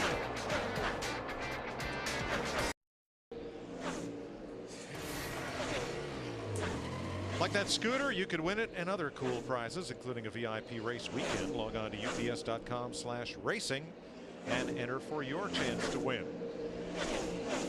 Jeff Gordon's lead at 2.2 seconds. It's dropped a bit on Jeff Burton. David Rudiman 3.4 back. Juan Montoya 5.6, and Denny Hamlin right with him.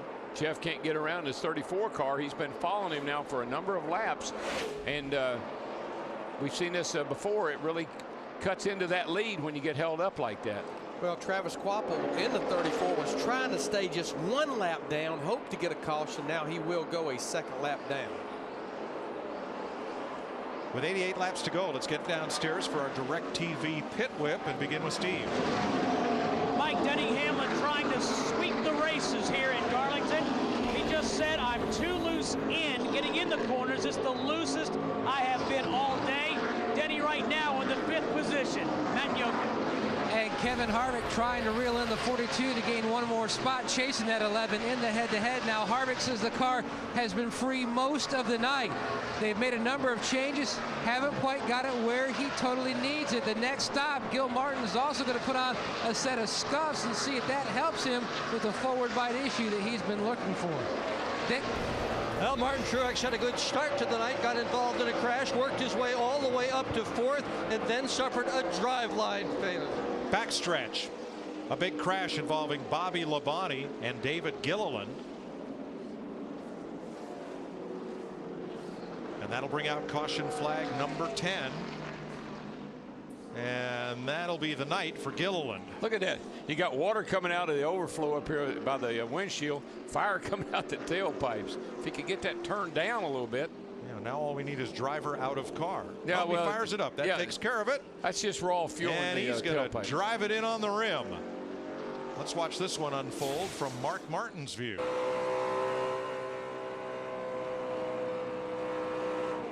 Whoa, Bobby just got Come here, no, stay high, come on. The 71 car. Bobby Labonte just gets loose coming off that corner. Bobby's had a little trouble tonight. Labonte has taken his car to the garage. Casey Kane will be the free pass car.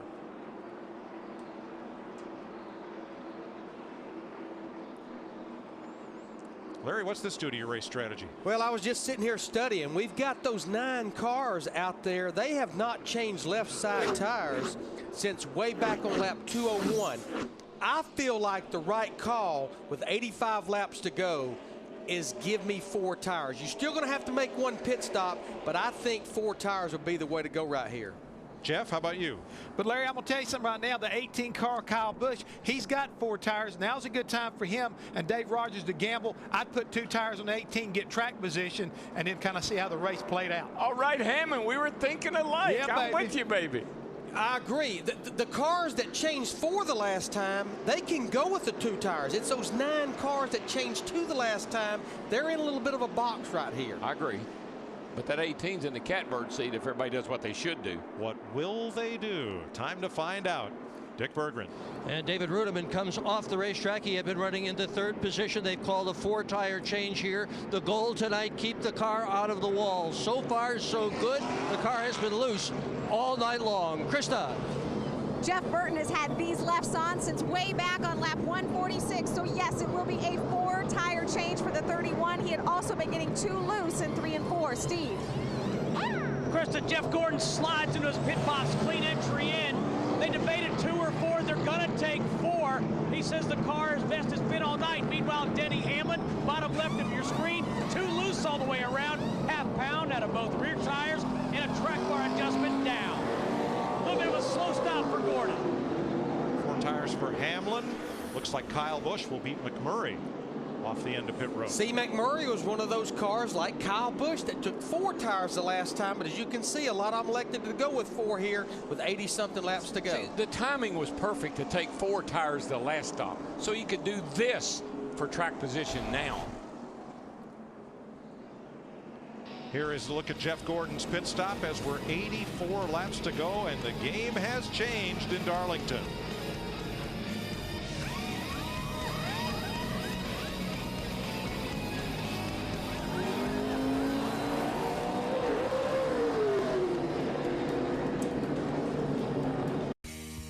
NASCAR Sprint Cup Racing on Fox is sponsored by Subway Restaurants. Enjoy so many $5 footlong subs all day, every day, only at Subway.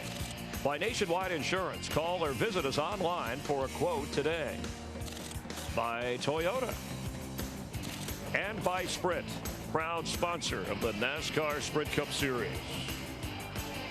Now the race off pit road is decided by the position of the front bumper, not the splitter, and that's important as we show you right here. Kyle Busch is first off pit road.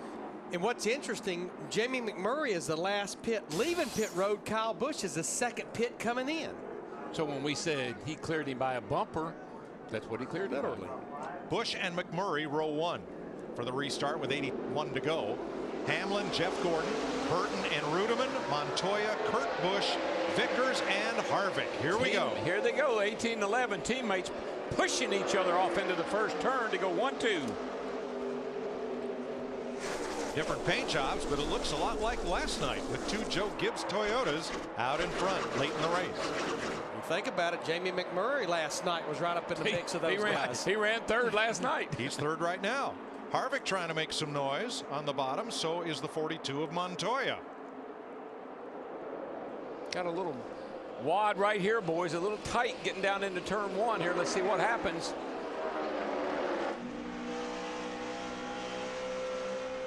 Jeff Gordon, Jeff Burton were leading before the stop. They are now 4th and 5th. Got a great run off of turn 2 that time. Really was able to close right back up on the back of Jeff, but to no avail. These 2 guys are drafting away from everybody else. Steve? Might have a little tip on strategy here on the 11 car, Mike. Mike Ford just told Denny, take care of your lefts. They could be the last ones you get. I'll guarantee you they're the last left side tires they're going to see. I'd take all the lefts in the pits and take them to the garage area. Well, he did that last night and it paid off for him, and I'm pretty sure it's going to work tonight too. Now wait a minute. When you turn the car, all the front tires both turn. How do you take care of your left side tires? You just don't turn so much. Just try to not work the front tires too much. Or let your teammate go by for the lead, as Kurt Busch just did. And now the front 3 drivers are the same as the way they finished last night. Denny Hamlin, Kyle Busch, Jamie McMurray. And last night, Denny Hamlin had the better of the 2 cars, the better of the 2 Gibbs cars. Kyle had to settle for second. And he may have to do that again tonight if things stay the way they are, obviously. Well, if Kyle has decided to let Denny go and not race him for now, then this is the new Kyle Busch, isn't it? It's pretty big picture racing for him. Now, even though we have downplayed the importance of 4 fresh tires versus 2, remember Denny Hamlin, Mike Ford at 11, they changed 4 tires on that last caution. Their teammate Kyle Busch in the 18, like McMurray in the 1, went with 2. Jeff Gordon was leading this race before the caution flag. Steve, what's up? Mike, just before the restart,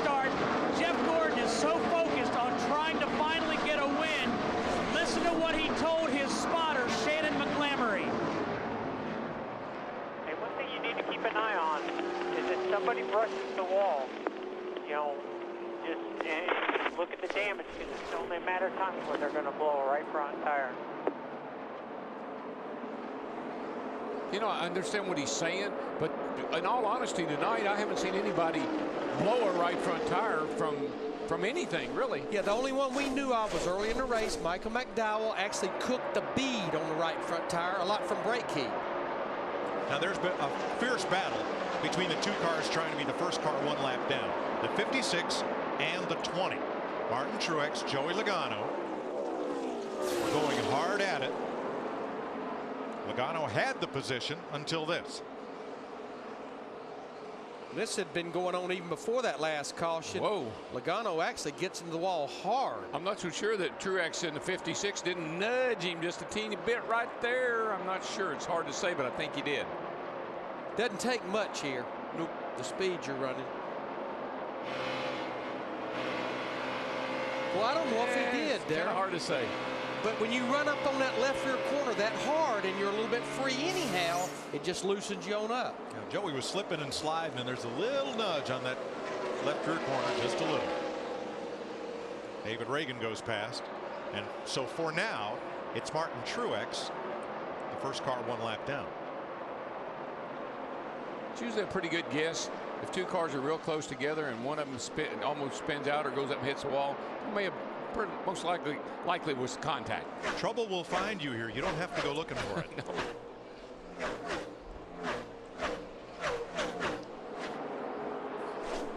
72 laps to go. At least one more pit stop. As we're about 3 hours and 17 minutes into this race. The Southern 500 since 1950 traditionally run on Labor Day because of a South Carolina blue law that prohibited auto racing on Sunday. So they qualify and practice Friday and Saturday. Sunday there'd be a big parade, and Monday the race. Those Sundays were hard on the old drivers. Come in here on Monday morning, it was sad looking. Sundays or Saturday night? the weekend.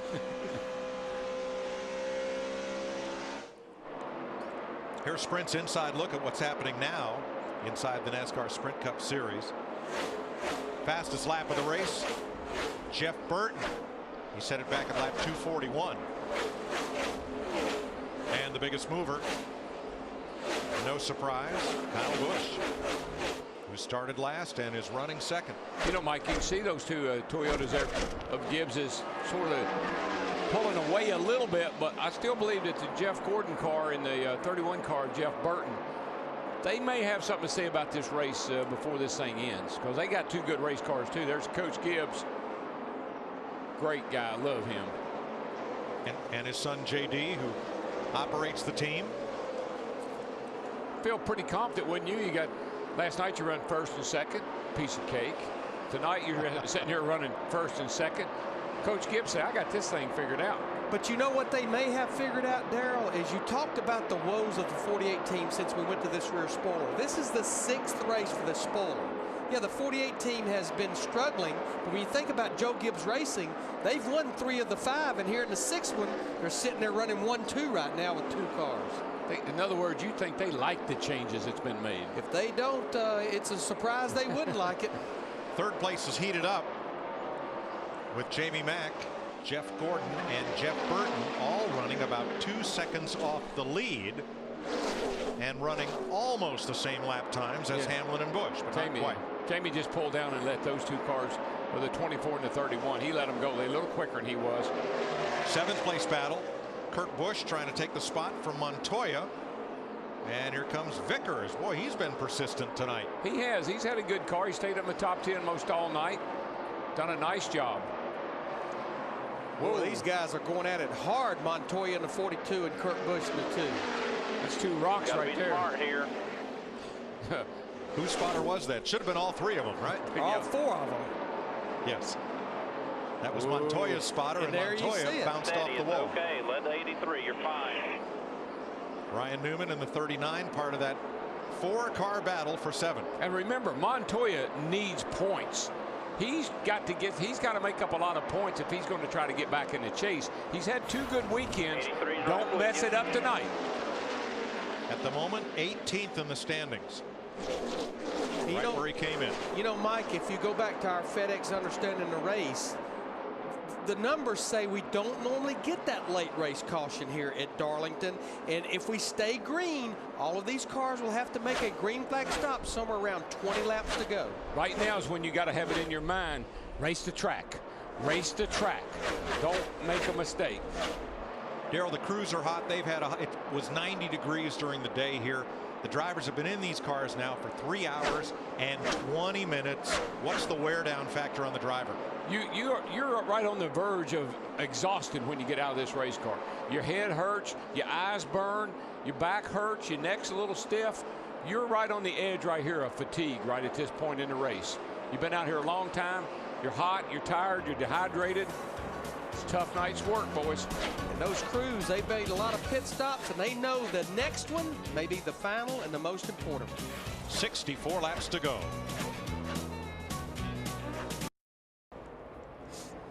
Denny Hamlin, your leader, with 58 laps to go. And aerial coverage brought to you by DirecTV. For the most sports in HD, call 1-800-DirecTV as Kyle Busch is battling Hamlin along with Jeff Hammond, Chris Myers from the Hollywood Hotel. And there goes Jeff Gordon.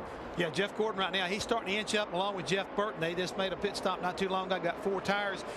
Kyle Busch elected to stay out and only get 2 tires, and slowly it's starting to show the difference right now. But Gordon is definitely, I think, picking up our leader, Denny Hamlin. Jeff Gordon has led the most laps tonight. He's led the most laps in 6 Darlington races, but he only won twice in that situation. Of course, he's won here 7 times. I want to go back into second here behind Hamlin. Kyle Busch slipped back just a little bit, but he started 39th. What a night he's had adventurous-wise this weekend. Remember, in a backup car because of the practice issues here at Darlington. They've been doing everything right to get him back in the position to win this race tonight. Dave Rogers has made some good calls. Kyle's kept the car basically clean, and he's still got a great chance to be able to finally get to victory lane or get here at Darlington again if he'll just keep running like he's running. And Hamlin, 1 month after the knee surgery, 13.5 hours if you add up practicing, qualifying, and winning on Saturday night, and still he's raced strong here. He says this is the best rehab. He is the bionic man as far as I'm concerned right now. What he's been able to do last night and tonight, he works his way through pain. These guys keep giving him great race cars. Mike Ford knows exactly what buttons to push. This 11 car, as Darrell pointed out earlier, it's basically destined, I think, to win tonight, the way things are going. And yet a pit stop, a pit crew could have a lot to say. And, of course, the restarts. If you want to vote for the fastest pit crew, as Jeff does every week, text to 2258, delivered by AT&T, the nation's fastest 3G network. Yeah, Denny Hamlin's crews performed very well tonight, along with Jeff Gordon and Jamie McMurray. Said, hey, DW, you said early on in the broadcast, the first 90% of the race, you go 90%. The final 10%, you go 100%. Is it about time for Denny Hamlin to go 100%? You know, Jeff, I'm watching him, and I'm just amazed that he is running the pace he's running with the amount of time he's been in a race car over the last couple of days, and he's able to continue to just lay down fast lap after fast lap. But Jeff Gordon is coming, Jeff. That's the guy to keep an eye on, because he's coming. Now, last lap, Jeff Gordon was a quarter second faster than Hamlin. Gordon has only won once in the last 11 races in which he has led more than 100 laps. He's led 110 tonight, only 1 win. He's led 600 laps this season. Has a pile of second places. Needs his first victory of the year. And if you look at Jeff Gordon's car, I don't think you'll see a scratch on it. No, sir. He is about 1/10 of a second faster than Hamlin. Traffic, of course, is a factor. Scott Speed just overlapped by the Chesterfield, Virginia driver, who is in the lead and has been out front for 55 laps tonight. Well, that's okay. It's just a little nerf. You heard it. It didn't make a lot of noise. It usually is a big crashing sound if it hits hard. He just clicked it. Just kissed it. Wasn't a tank slapper. Just a little rub. But the thing I'm seeing right now, and I know it's a lot due to traffic, he has one of the slowest cars in the top 10 right now, Denny Hamlin, the 11.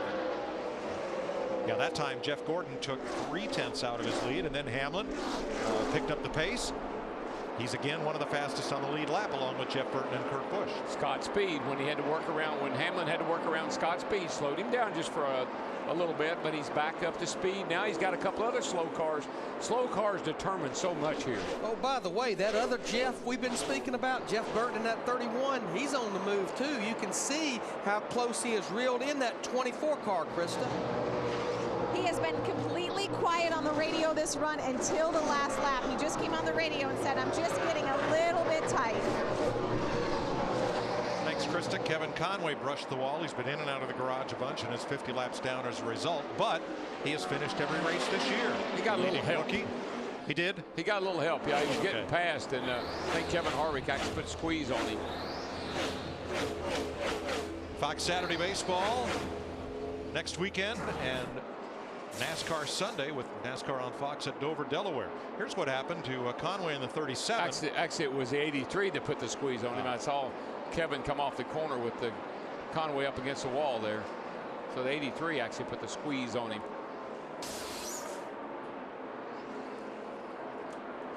Kyle Busch going past, now in 4th place. And here comes Burton after Jeff Gordon for 2nd. Matt? Shades of that battle they had back in, what, 98 when they were battling for the win, the $1 million for Gordon. Right now, that would be like a win. The car loose this entire run. He says now, though, it is starting to tighten up. Steve Letarte, he's going to go 2 tires on the final stop, which also should help tighten up that race car for the short run to the finish. Well, we've seen this most of the evening. I have with the 31 car. Really, really good at the end of a long run. And this season, that has been Jeff Gordon's strong suit, Larry. Long runs are to his liking. Short runs and restarts, not so much. Well, I definitely believe that Jeff Gordon would be one of the cars. He does not want to see a caution come out in these final 46 laps. But I agree with what Matt just said. I think that's what you'll see with all these teams, as we see the 31 team, Todd Berry, the crew chief, conferring there. You only need to be there for just about 4 or 5 seconds of fuel to get to the end. So I think definitely go ahead and get the right side tires. I would not put 4 tires on with 20-something laps to go. Jeff Burton has moved into 2nd, trying to put himself in a position to beat Denny Hamlin and claim his first victory of the season. Tires are based on how much fuel you got to put in. Just like you said, if it's a splash and go, just splash and go. And you may see some teams just do a little bit of splash and go. I wouldn't be surprised. Kyle Busch just a few laps ago ran his quickest lap of the race. So the track may be getting a little bit faster here. Are we going to see something like last night, where those cars on worn out tires ran their fastest laps right at the end and nobody needed rubber? Well, I think that would kind of concur with what Darrell was saying, Jeff Hammond, that these guys that only need about 20 laps of fuel may see some of them, especially the guys on back in the pack on the lead lap, do a little splash and go.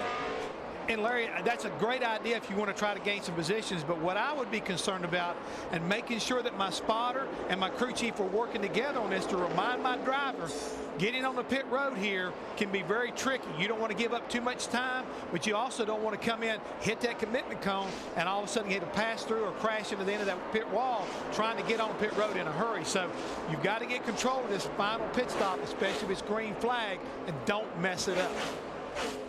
You know what, the other part too, guys, I'd like to be the last one to come to pit road. Well, and I think you will see that. Now, the one thing I do want to point out, one reason I would take 2 tires, Darrell, is because if we get a caution in those last 20 laps, then I'm staying out. If I don't have fresh tires even on the right side, I may be forced to have to pit. More on strategy, Dick Berggren. Well, Kyle Busch is in a special situation because on the last round of pit stops, he took 2 tires. And as the tires are giving up, the car is getting more and more loose on Kyle Busch. His crew has told him that, in fact, the pace is picking up. And although he just picked it up some, he hasn't picked it up enough yet. And that's one of the concerns I have. It's a two-edged sword. Running a race last night, you learn a few things. But physically, at a track like this, at the end of the night, where we are right now, that drain on you physically has an effect on how your car doesn't handle as good because you're getting tired. Your feedback's not as good because you're getting tired. You don't hit your marks quite as good because you're getting tired. wearing yourself down here physically, I mean, I think that's a big advantage for Burton. He didn't run last night. Lap time wise, they're pretty much mirroring each other. Denny Hamlin in the 11, our leader, and Jeff Burton in the 31 in second. Wow, Larry, they've really slowed down since qualifying. He only went 187 miles an hour into turn 3. About 3 or 4 miles an hour off, about it. 20 more laps, Jeff. There are your leaders, 1 second apart, Hamlin and Burton. That's taking it right to the edge, Larry. 20 more laps. Which will be about 20 laps to go. What can we do to help you? Now Jeff Gordon has fallen 3 seconds back of the lead. I think it makes sense, Larry, for him to come, possibly because he's fallen off. His car has really fallen off. Kyle Busch in 4th, 4.5 seconds back. You know how I mean, I don't know how you guys do it in the pits, but I know out there on the racetrack, when my lap times start to go away, I want to do something. Yeah, because it's not going to come back. Kurt Busch 6 seconds back in 5th place. Jamie McMurray 9 seconds off the lead, running in 6th, but still quite a race for the pole sitter. And he's in the same boat that the 18 car is on that last caution. Took just 2 right side tires. And now Burton's going to close up right on the back bumper of Denny Hamlin in the 11 because of the traffic that they're getting ready to come into. And here's a guy that we just seem like every week he finds himself in a little hole that we don't even realize he's there. David Ruderman in the 00 Aaron's car. He's sitting there running in 7th place. Last week he slipped in there. What did he finish? Well, he didn't finish all that great last week, but he was top 15. This guy has a way of just kind of hanging around and getting good finishes. Look at how clean Ruderman's car is and how rumpled up. Well, the left side's clean. is. The left side's clean, right side's not. Not so much. Yep. For Juan Montoya. Brian Vickers has been in the top 10 just about all night, and earlier led 9 laps. Been a nice night for that team. Really has. And they needed it. Kevin Harvick trying to hold off Ryan Newman at 10th place. He actually just drove by Ryan Newman to take that 10th spot away from Newman in the 39. Newman has been a top 15 car all night. And Brad Keselowski for the lead. Jeff Burton. All clear, bud. All clear. That Chevrolet goes to the front, and here comes Hamlin on the inside. Not so fast. I had him and I lost him. That was interesting. It was. Well, that little tail happy getting off of turn 2, that kind of got Burton's attention, and it broke his momentum just enough that Hamlin in the 11 was able to shoot back around. And we had got the report that Jeff Burton had been complaining about his car getting a little free, and it was free late exit of turn 2 that time.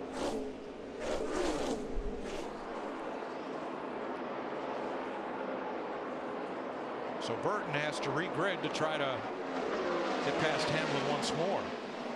And while that's going on, Jeff Gordon back there is licking his chops. He's now pulled within a second and a half in that 24 car of those 2 leaders. Yeah, he's cut that distance in half.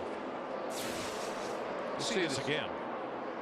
Well, what happens here, Jeff he got by the 11, but as he comes off, he didn't hit the wall. But boy, that scares you right there when you're coming off that corner and the back end comes around, because you just lucky to save it, man. Lucky to save it.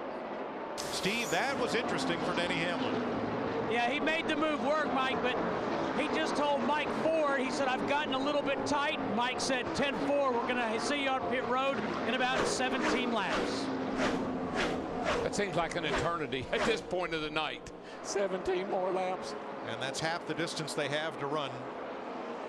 So he'll be stopping with about 16 to go, as Denny Hamlin has gone back to the lead, fending off a challenge from Jeff Burton. Who's going to win it? You better stick around.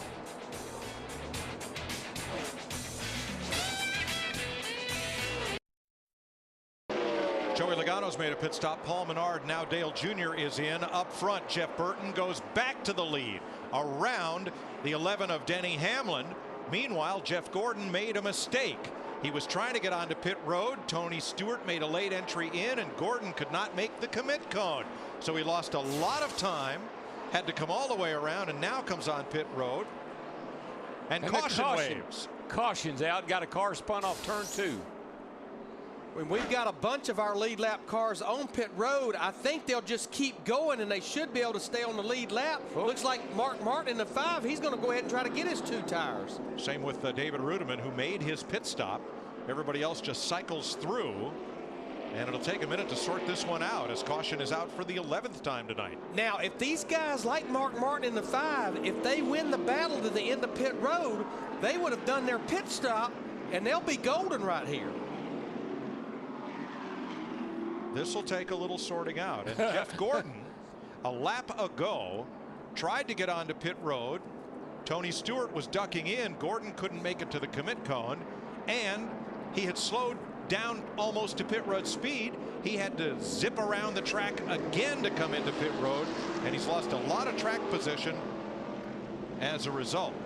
I think the 24's got to be at least 1 lap down, doesn't he, Larry? And that would maybe keep him from going 2. Now he goes around the caution car here and will await a ruling. He may not have. He may be on the lead lap.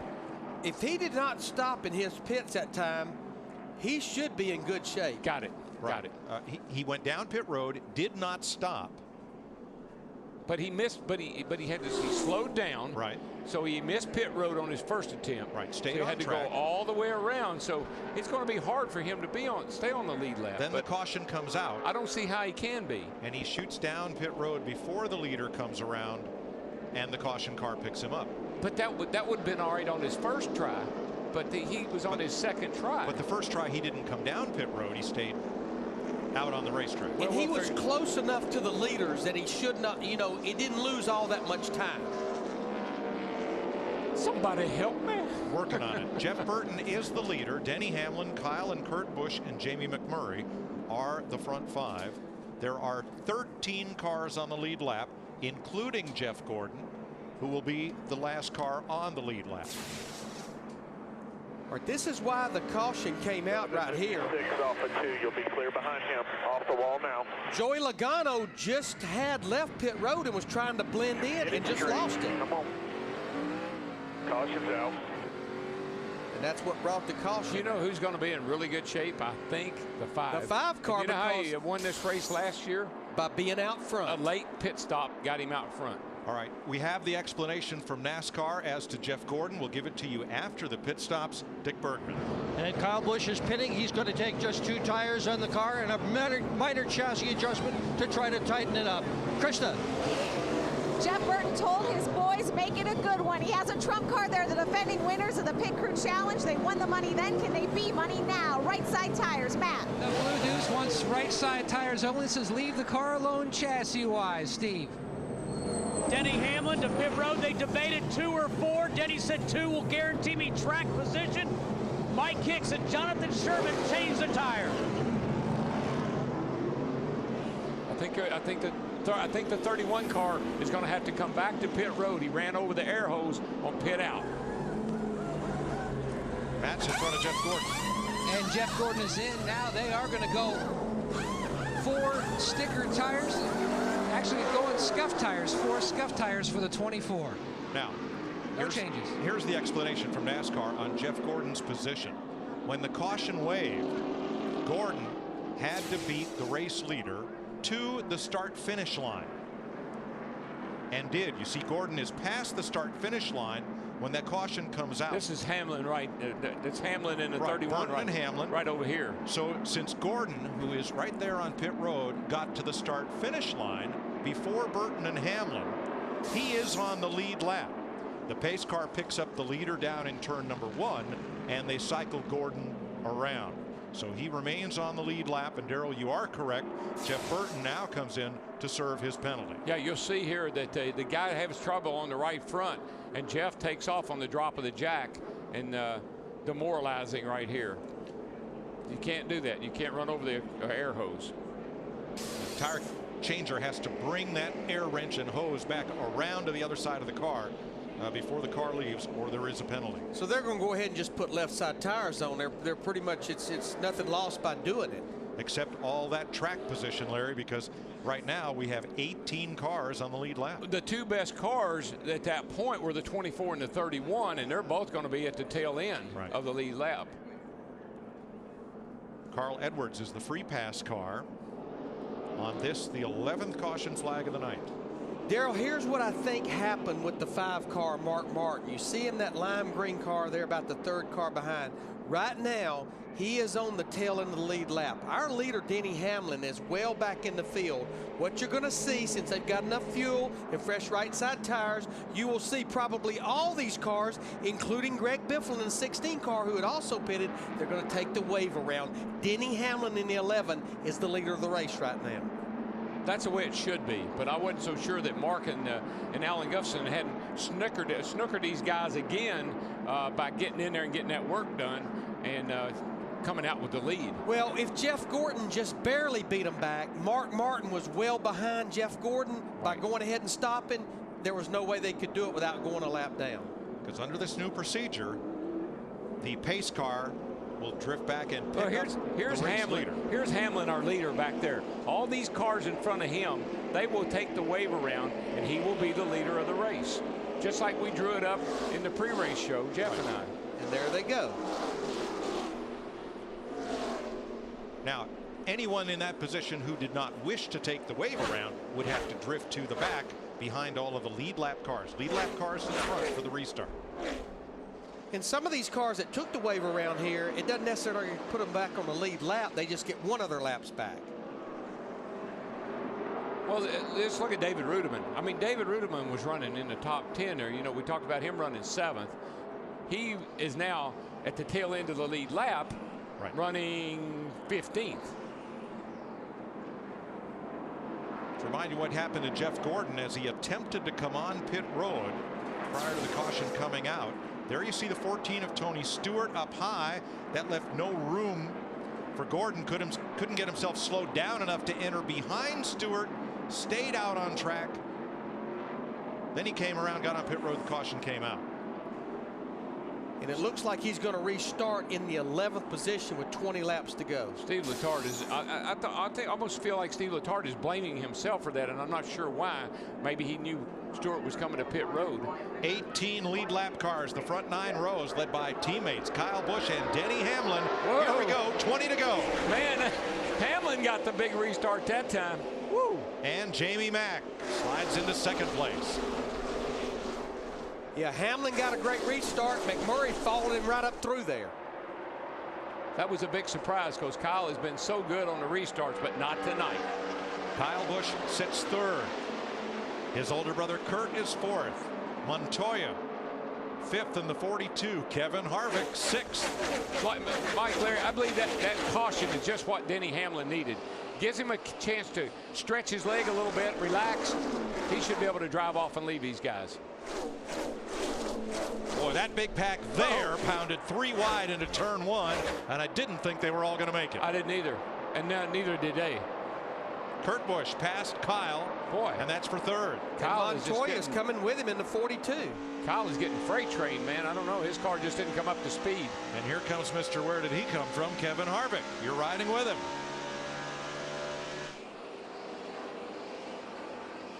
Let's get an update on why Jeff Gordon missed pit road the first time around. Matt? Mike Gordon told Steve Letarte that he looked in his mirror, he waved off a car that was coming behind him. He didn't think that car saw him waving off that he was going to be entering pit road. That car's speed was too much. It messed Gordon's speed up trying to enter pit road. That's why he missed the entrance, he said. Well, Matt, he's on the move right now. He just goes by Brian Vickers in that 83. That moves him into the 8th position, but he's 3 1/4 seconds behind leader Denny Hamlin. Oh, yeah, but that's going to get all wiped out here very shortly. The way these guys are racing back in the pack here. There is some serious knocking and banging and beating going on back here. Bunch of cars are sideways. Not in front of this guy. This guy's he's got what he wants. Clean air. Got the nose of that car in the wind. Denny Hamlin has never had a weekend sweep of the Nationwide and Sprint Cup Series races. He won last night. He could sweep the weekend tonight. Well, we watched that car all during practice, the 11 car. Here we see Jeff Gordon getting another one here, but he's had some contact with somebody. You see that left front tire's got all the lettering rubbed off of it. 7th place at stake here as he works under Ryan Newman. But we watched that 11 car in practice. It was flawless. That car handled like it was on a rail. We really thought he had a shot at the pole. Car got just a little too tight. Wouldn't turn for him like it needed to. That's why he's able to run last night and win and sit here leading tonight. His cars have really handled amazingly well. Now Hamlin's teammate Kyle Busch restarted with him, but Dick, he's dropped back to 6th. What's up? Well, they made the slightest little adjustment, added a little bit more bite to the left rear corner of the car, Mike. That should have solved this problem being too loose, but according to Kyle, it just killed the car. He said, plow, plow, plow. The chassis gone. Oh, wow. This has still been a great night for this 18 car to start this race with a backup car. No practice, started 43rd, drove up there, led the race, still well within the top 10, but he's got a mirror full of Jeff Gordon in that 24 car right now.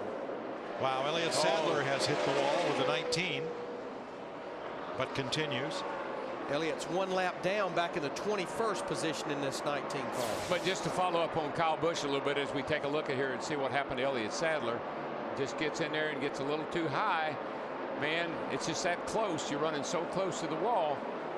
But when we talk about Kyle Busch in the 18 car, the new Kyle Busch is the guy that's getting this car home with whatever it'll do. Right. Not running it in the wall trying to win a race in a car that's just not capable of it. That's the new Kyle Busch. Well, he did not make it easy for Jeff Gordon in that 24 car to get by him. Next to, no problem. 12 to go. But he now clears, and that moves Jeff up into the 6th position. But Jeff just ran a 28.44. Our leader Denny Hamlin just ran a 28.46, pretty much a mirror of each other.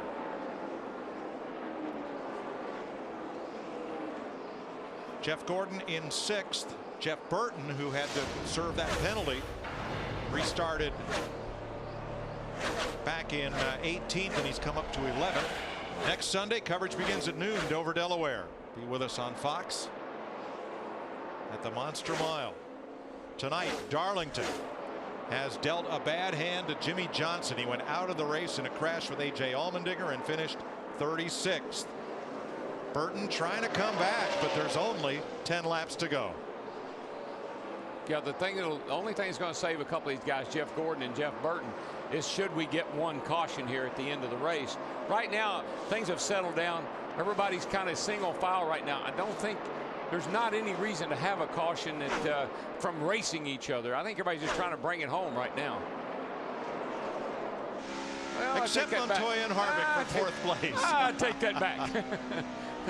This is a couple of good ones right here going at it.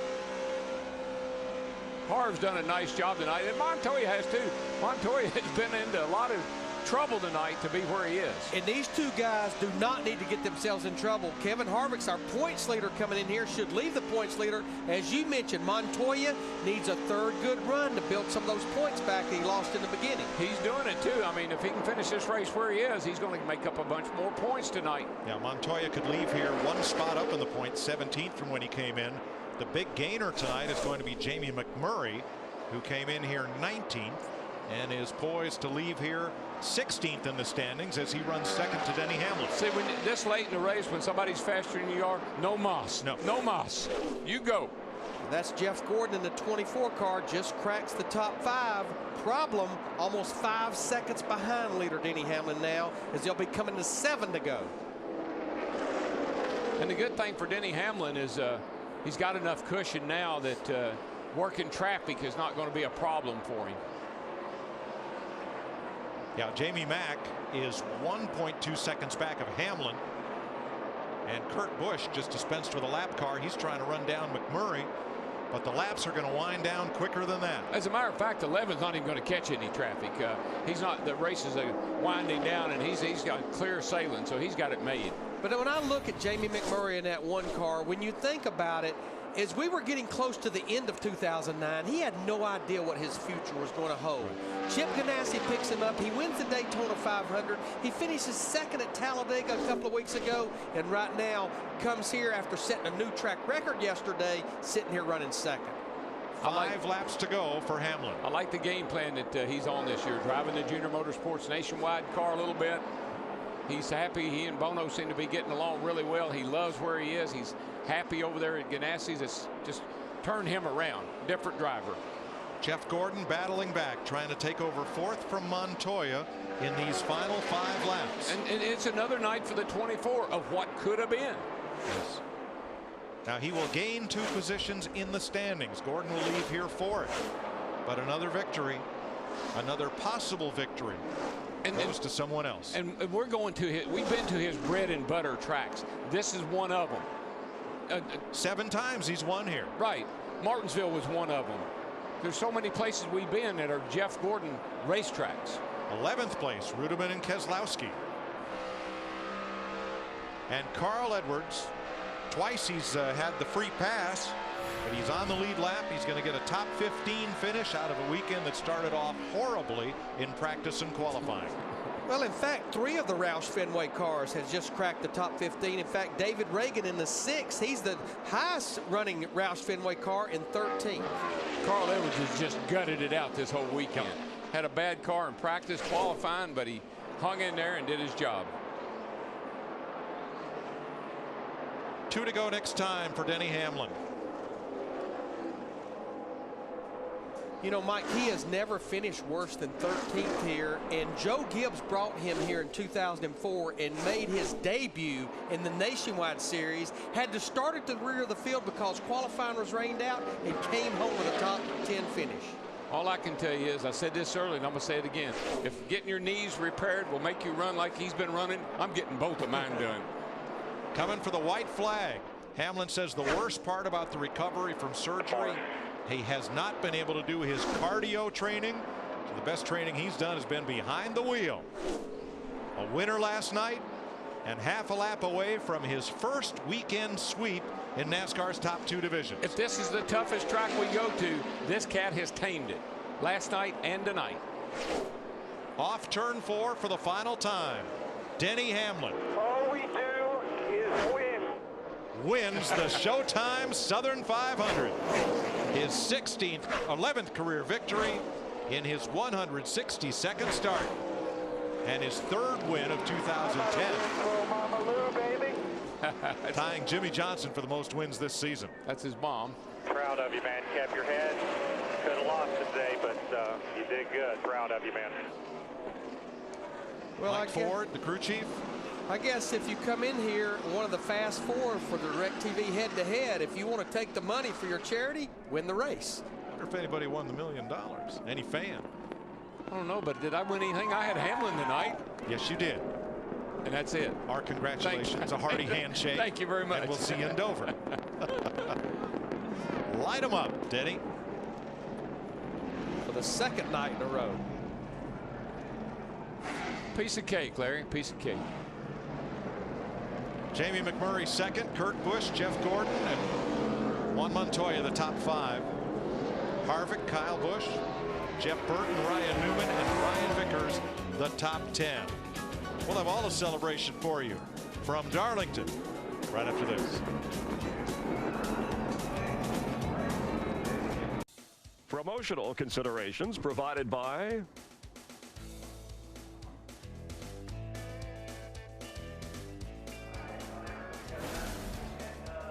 Hey, we just won the Southern 500, boys. I think we got some charity money, too. Denny's charity gets $250,000 from DirecTV for winning that Final 4. Our DirecTV head-to-head knockout, and Hamlin has now won 3 of the last 6 races. Pre-surgery, 15th in the points, and Steve Burns, he'll leave here 6th in the standings. What a win for Hamlin. A lot of happy racers down here, Mike Joy. Denny Hamlin gets out, and Denny, you said you were concerned about not being able to keep up with your conditioning because of the knee surgery. What does this win? Hey, can I borrow that towel? Say about your toughness and this race team. Fix the camera. Thank you. That's for the service. Yeah, but just a great day for us. You know, to pull off the suite on Mother's Day weekend. Got to say Happy Mother's Day to my mom, Mary Lou. Just a great weekend for us. We had a car that we had a top 2 car all day. Us, Jeff, and the other Jeff were really strong, and you know, we just put ourselves in position. The pit crew got me out first, and that was the key. Those guys just did a phenomenal job. Just got to thank all the fans for coming out. Great crowd today. You know, got to thank FedEx and all their employees, Sprint, the number 11 team, everyone in JGR, Toyota, Coke, Wiley X, and Gillette. Denny, also heard you say on the cool down lap, we raised some money for charity. Big head-to-head win for DirecTV as well. I love it. I love it. You know, anytime we can give back to the community, we do. I feel like I'm a guy that gives back a lot, and this is just another step for us to be able to give to a lot of kids. What'd your mom say to you? I saw her stick her head in the window. She says, "How about that sweet?" All right, congratulations. Great night for Denny Hamlin and Joe Gibbs Racing, our DirecTV head-to-head. Let's have a look at the rest of the Final Four. And if you picked them in exact order and they were your four and you had a perfect bracket, you could have won $1 million. With Kevin Harvick ending up 6th on the night, Martin Truex 19th. Wow, what a run for Denny Hamlin. Happy Mother's Day, Gay, and Jean and Jeannie, and all the moms. Stevie and everybody at home, Mama Margaret Waltrip up there in Cheryl's Ford. Well, we don't want to take anything away from Denny Hamlin. He had a great car all weekend, but who would believe that last pit stop would be a contributing factor to the two Jeffs. Jeff Gordon misses pit road. Jeff Burton has a penalty on pit road for running over the air hose. They finished 4th and 8th, respectively. Yeah, when you do that, you beat yourself and you go home. It's the hardest win to deal with when you beat yourself. A great night of action at Darlington. Down to Chris Myers. Thanks, Mike. And guys, third time this year, Jeff Gordon's led the most laps, still no wins. This time a 4th place finish instead of a 2nd place. But Denny Hamlin becoming the driver that everybody thought at the end of last year before the knee surgery with a successful run and 3 wins already this year to equal Jimmy Johnson, who had his 3rd did not DNF. Last year he had 1 the entire year. Yeah, I mean, it seems like this year it's been like a big turnaround. Everybody's been talking about it. When's that horseshoe basically going to go away from the 48? It looks like it's going that direction. And right now it's got to be with this guy, Denny Hamlin. The Bionic Man, I'm starting to call him. They finished strong in 2009. They looked like the team that could challenge Jimmy Johnson for a championship. And he says, guys, I did the surgery because I want to get well. I want to get better. Can you imagine this guy getting stronger? The way he heals up, he's going to be something to watch later on. All right, as he said, the good car is the best remedy for that knee. What about Jeff Gordon? Another heartbreak loss, and Matt Yoakum is standing by with the driver of the 24. What a great drive by Jeff Gordon to bounce back from the issue with the pit road entry. Great recovery, but still disappointed over what happened. Well, yeah, I think we missed the setup a little bit. There were moments when we were awesome.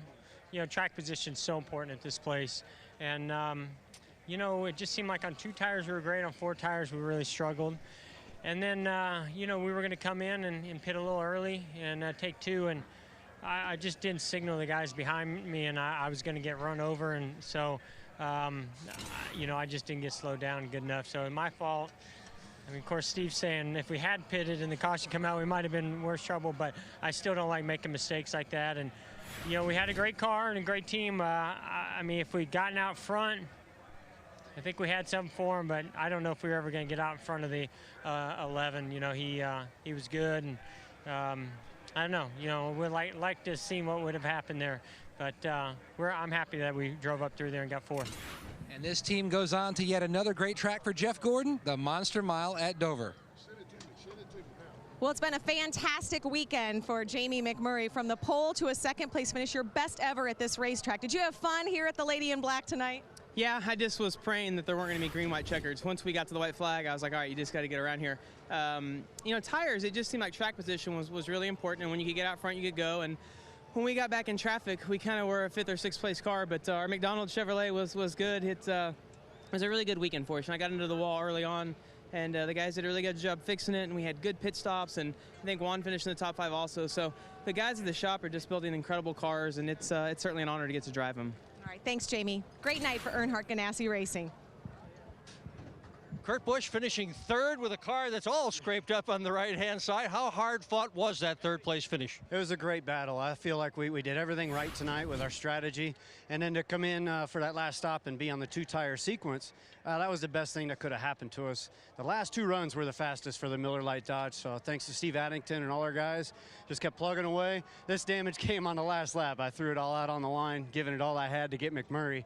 Followed him all night, but just got to say hi to the wife and everybody partying back in Virginia at the condo, and happy Mother's Day, Mom, Grandma. Love you guys. Looks like you had fun tonight. That's right. The fun factor was high when your car's looking good and you got a top 5. Congratulations. And checking the points, speaking of Virginia, Denny Hamlin, Chesterfield, Virginia, 300 miles north of Darlington here on I-95. And for him, that third win we talked about, moving up, he has gained. Denny Hamlin now 12 positions in the last 4 races. But Jeff, Kevin Harvick now, the largest points lead of the season, 110, behind Jimmy Johnson in second place. Yeah, but a lot of people right now are looking at that 88 car, Dale Earnhardt Jr. He's jumped back up in the chase for the moment. And, you know, had a pretty impressive run right there overall. So Denny Hamlin, Jimmy Johnson, part of the story with Kevin Harvick, your points leader, as we head to Dover next Sunday at noon Eastern. And on the pre-race show, we'll be talking with Rick Hendrick, owner, of course, of the car. By the way, Jeff Gordon seemed very emotional. I mean, he tried to get through it, but he seemed really to be affected here. Well, I think he wanted to win here so bad. He feels like he's right on the edge. And again, he had a really great car one more time, came up short, made a little mistake trying to get on pit road. You know, wouldas, couldas, and shouldas right now have kind of kept him out of victory lane. But you mentioned Dover and the Monster Mile, a great place last year for Jimmy Johnson, our defending champion. He swept up there. But for Denny Hamlin, he's coming in there on a hot streak, but last year Dover was pretty cruel to him. He finished 36th and 22nd. So can he get by Dover? Will it be an Achilles heel for him? And can Jimmy Johnson rebound? 11 races through the 36 race season. This is what is ahead on our Fox affiliates. And another big weekend of sports coverage. Fox Saturday Baseball. Note the time, 4 Eastern, 1 Pacific. You'll see the Phillies in action and against the Brewers. Giants, Astros, Mariners, Rays. And then Sunday, as we said, noon Eastern from Dover, Delaware. Some NASCAR on Fox action. And, you know, you heard Denny talk about his mom, Mary Lou, used to come to the racetrack and cross her fingers the entire time that she was at the track. Said she doesn't need to do that anymore, the way he has been so successful. But he often talks about the sacrifices his mom made along with his dad when he was out of money. They took out a second mortgage on their home, maxed out their credit cards. They estimate they spent millions of dollars to finance his career. And now not only is he paying them back, you heard the charitable efforts, and wishing his mom a very special Happy Mother's Day.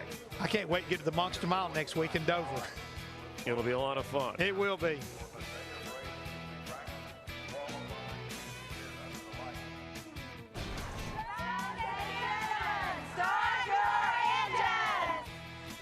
We wish all the moms out there a happy Mother's Day on Sunday. Thanks to our researcher, Patrick Perrin, our cosmetic magician, Adrian Gallatin, Jimmy from Tampa, Ed from Indianapolis, Lynn Mignani, happy 29th birthday, and Mama Peasy, happy Mother's Day. For Jeff, I'm Chris. Thanks for watching NASCAR on Fox.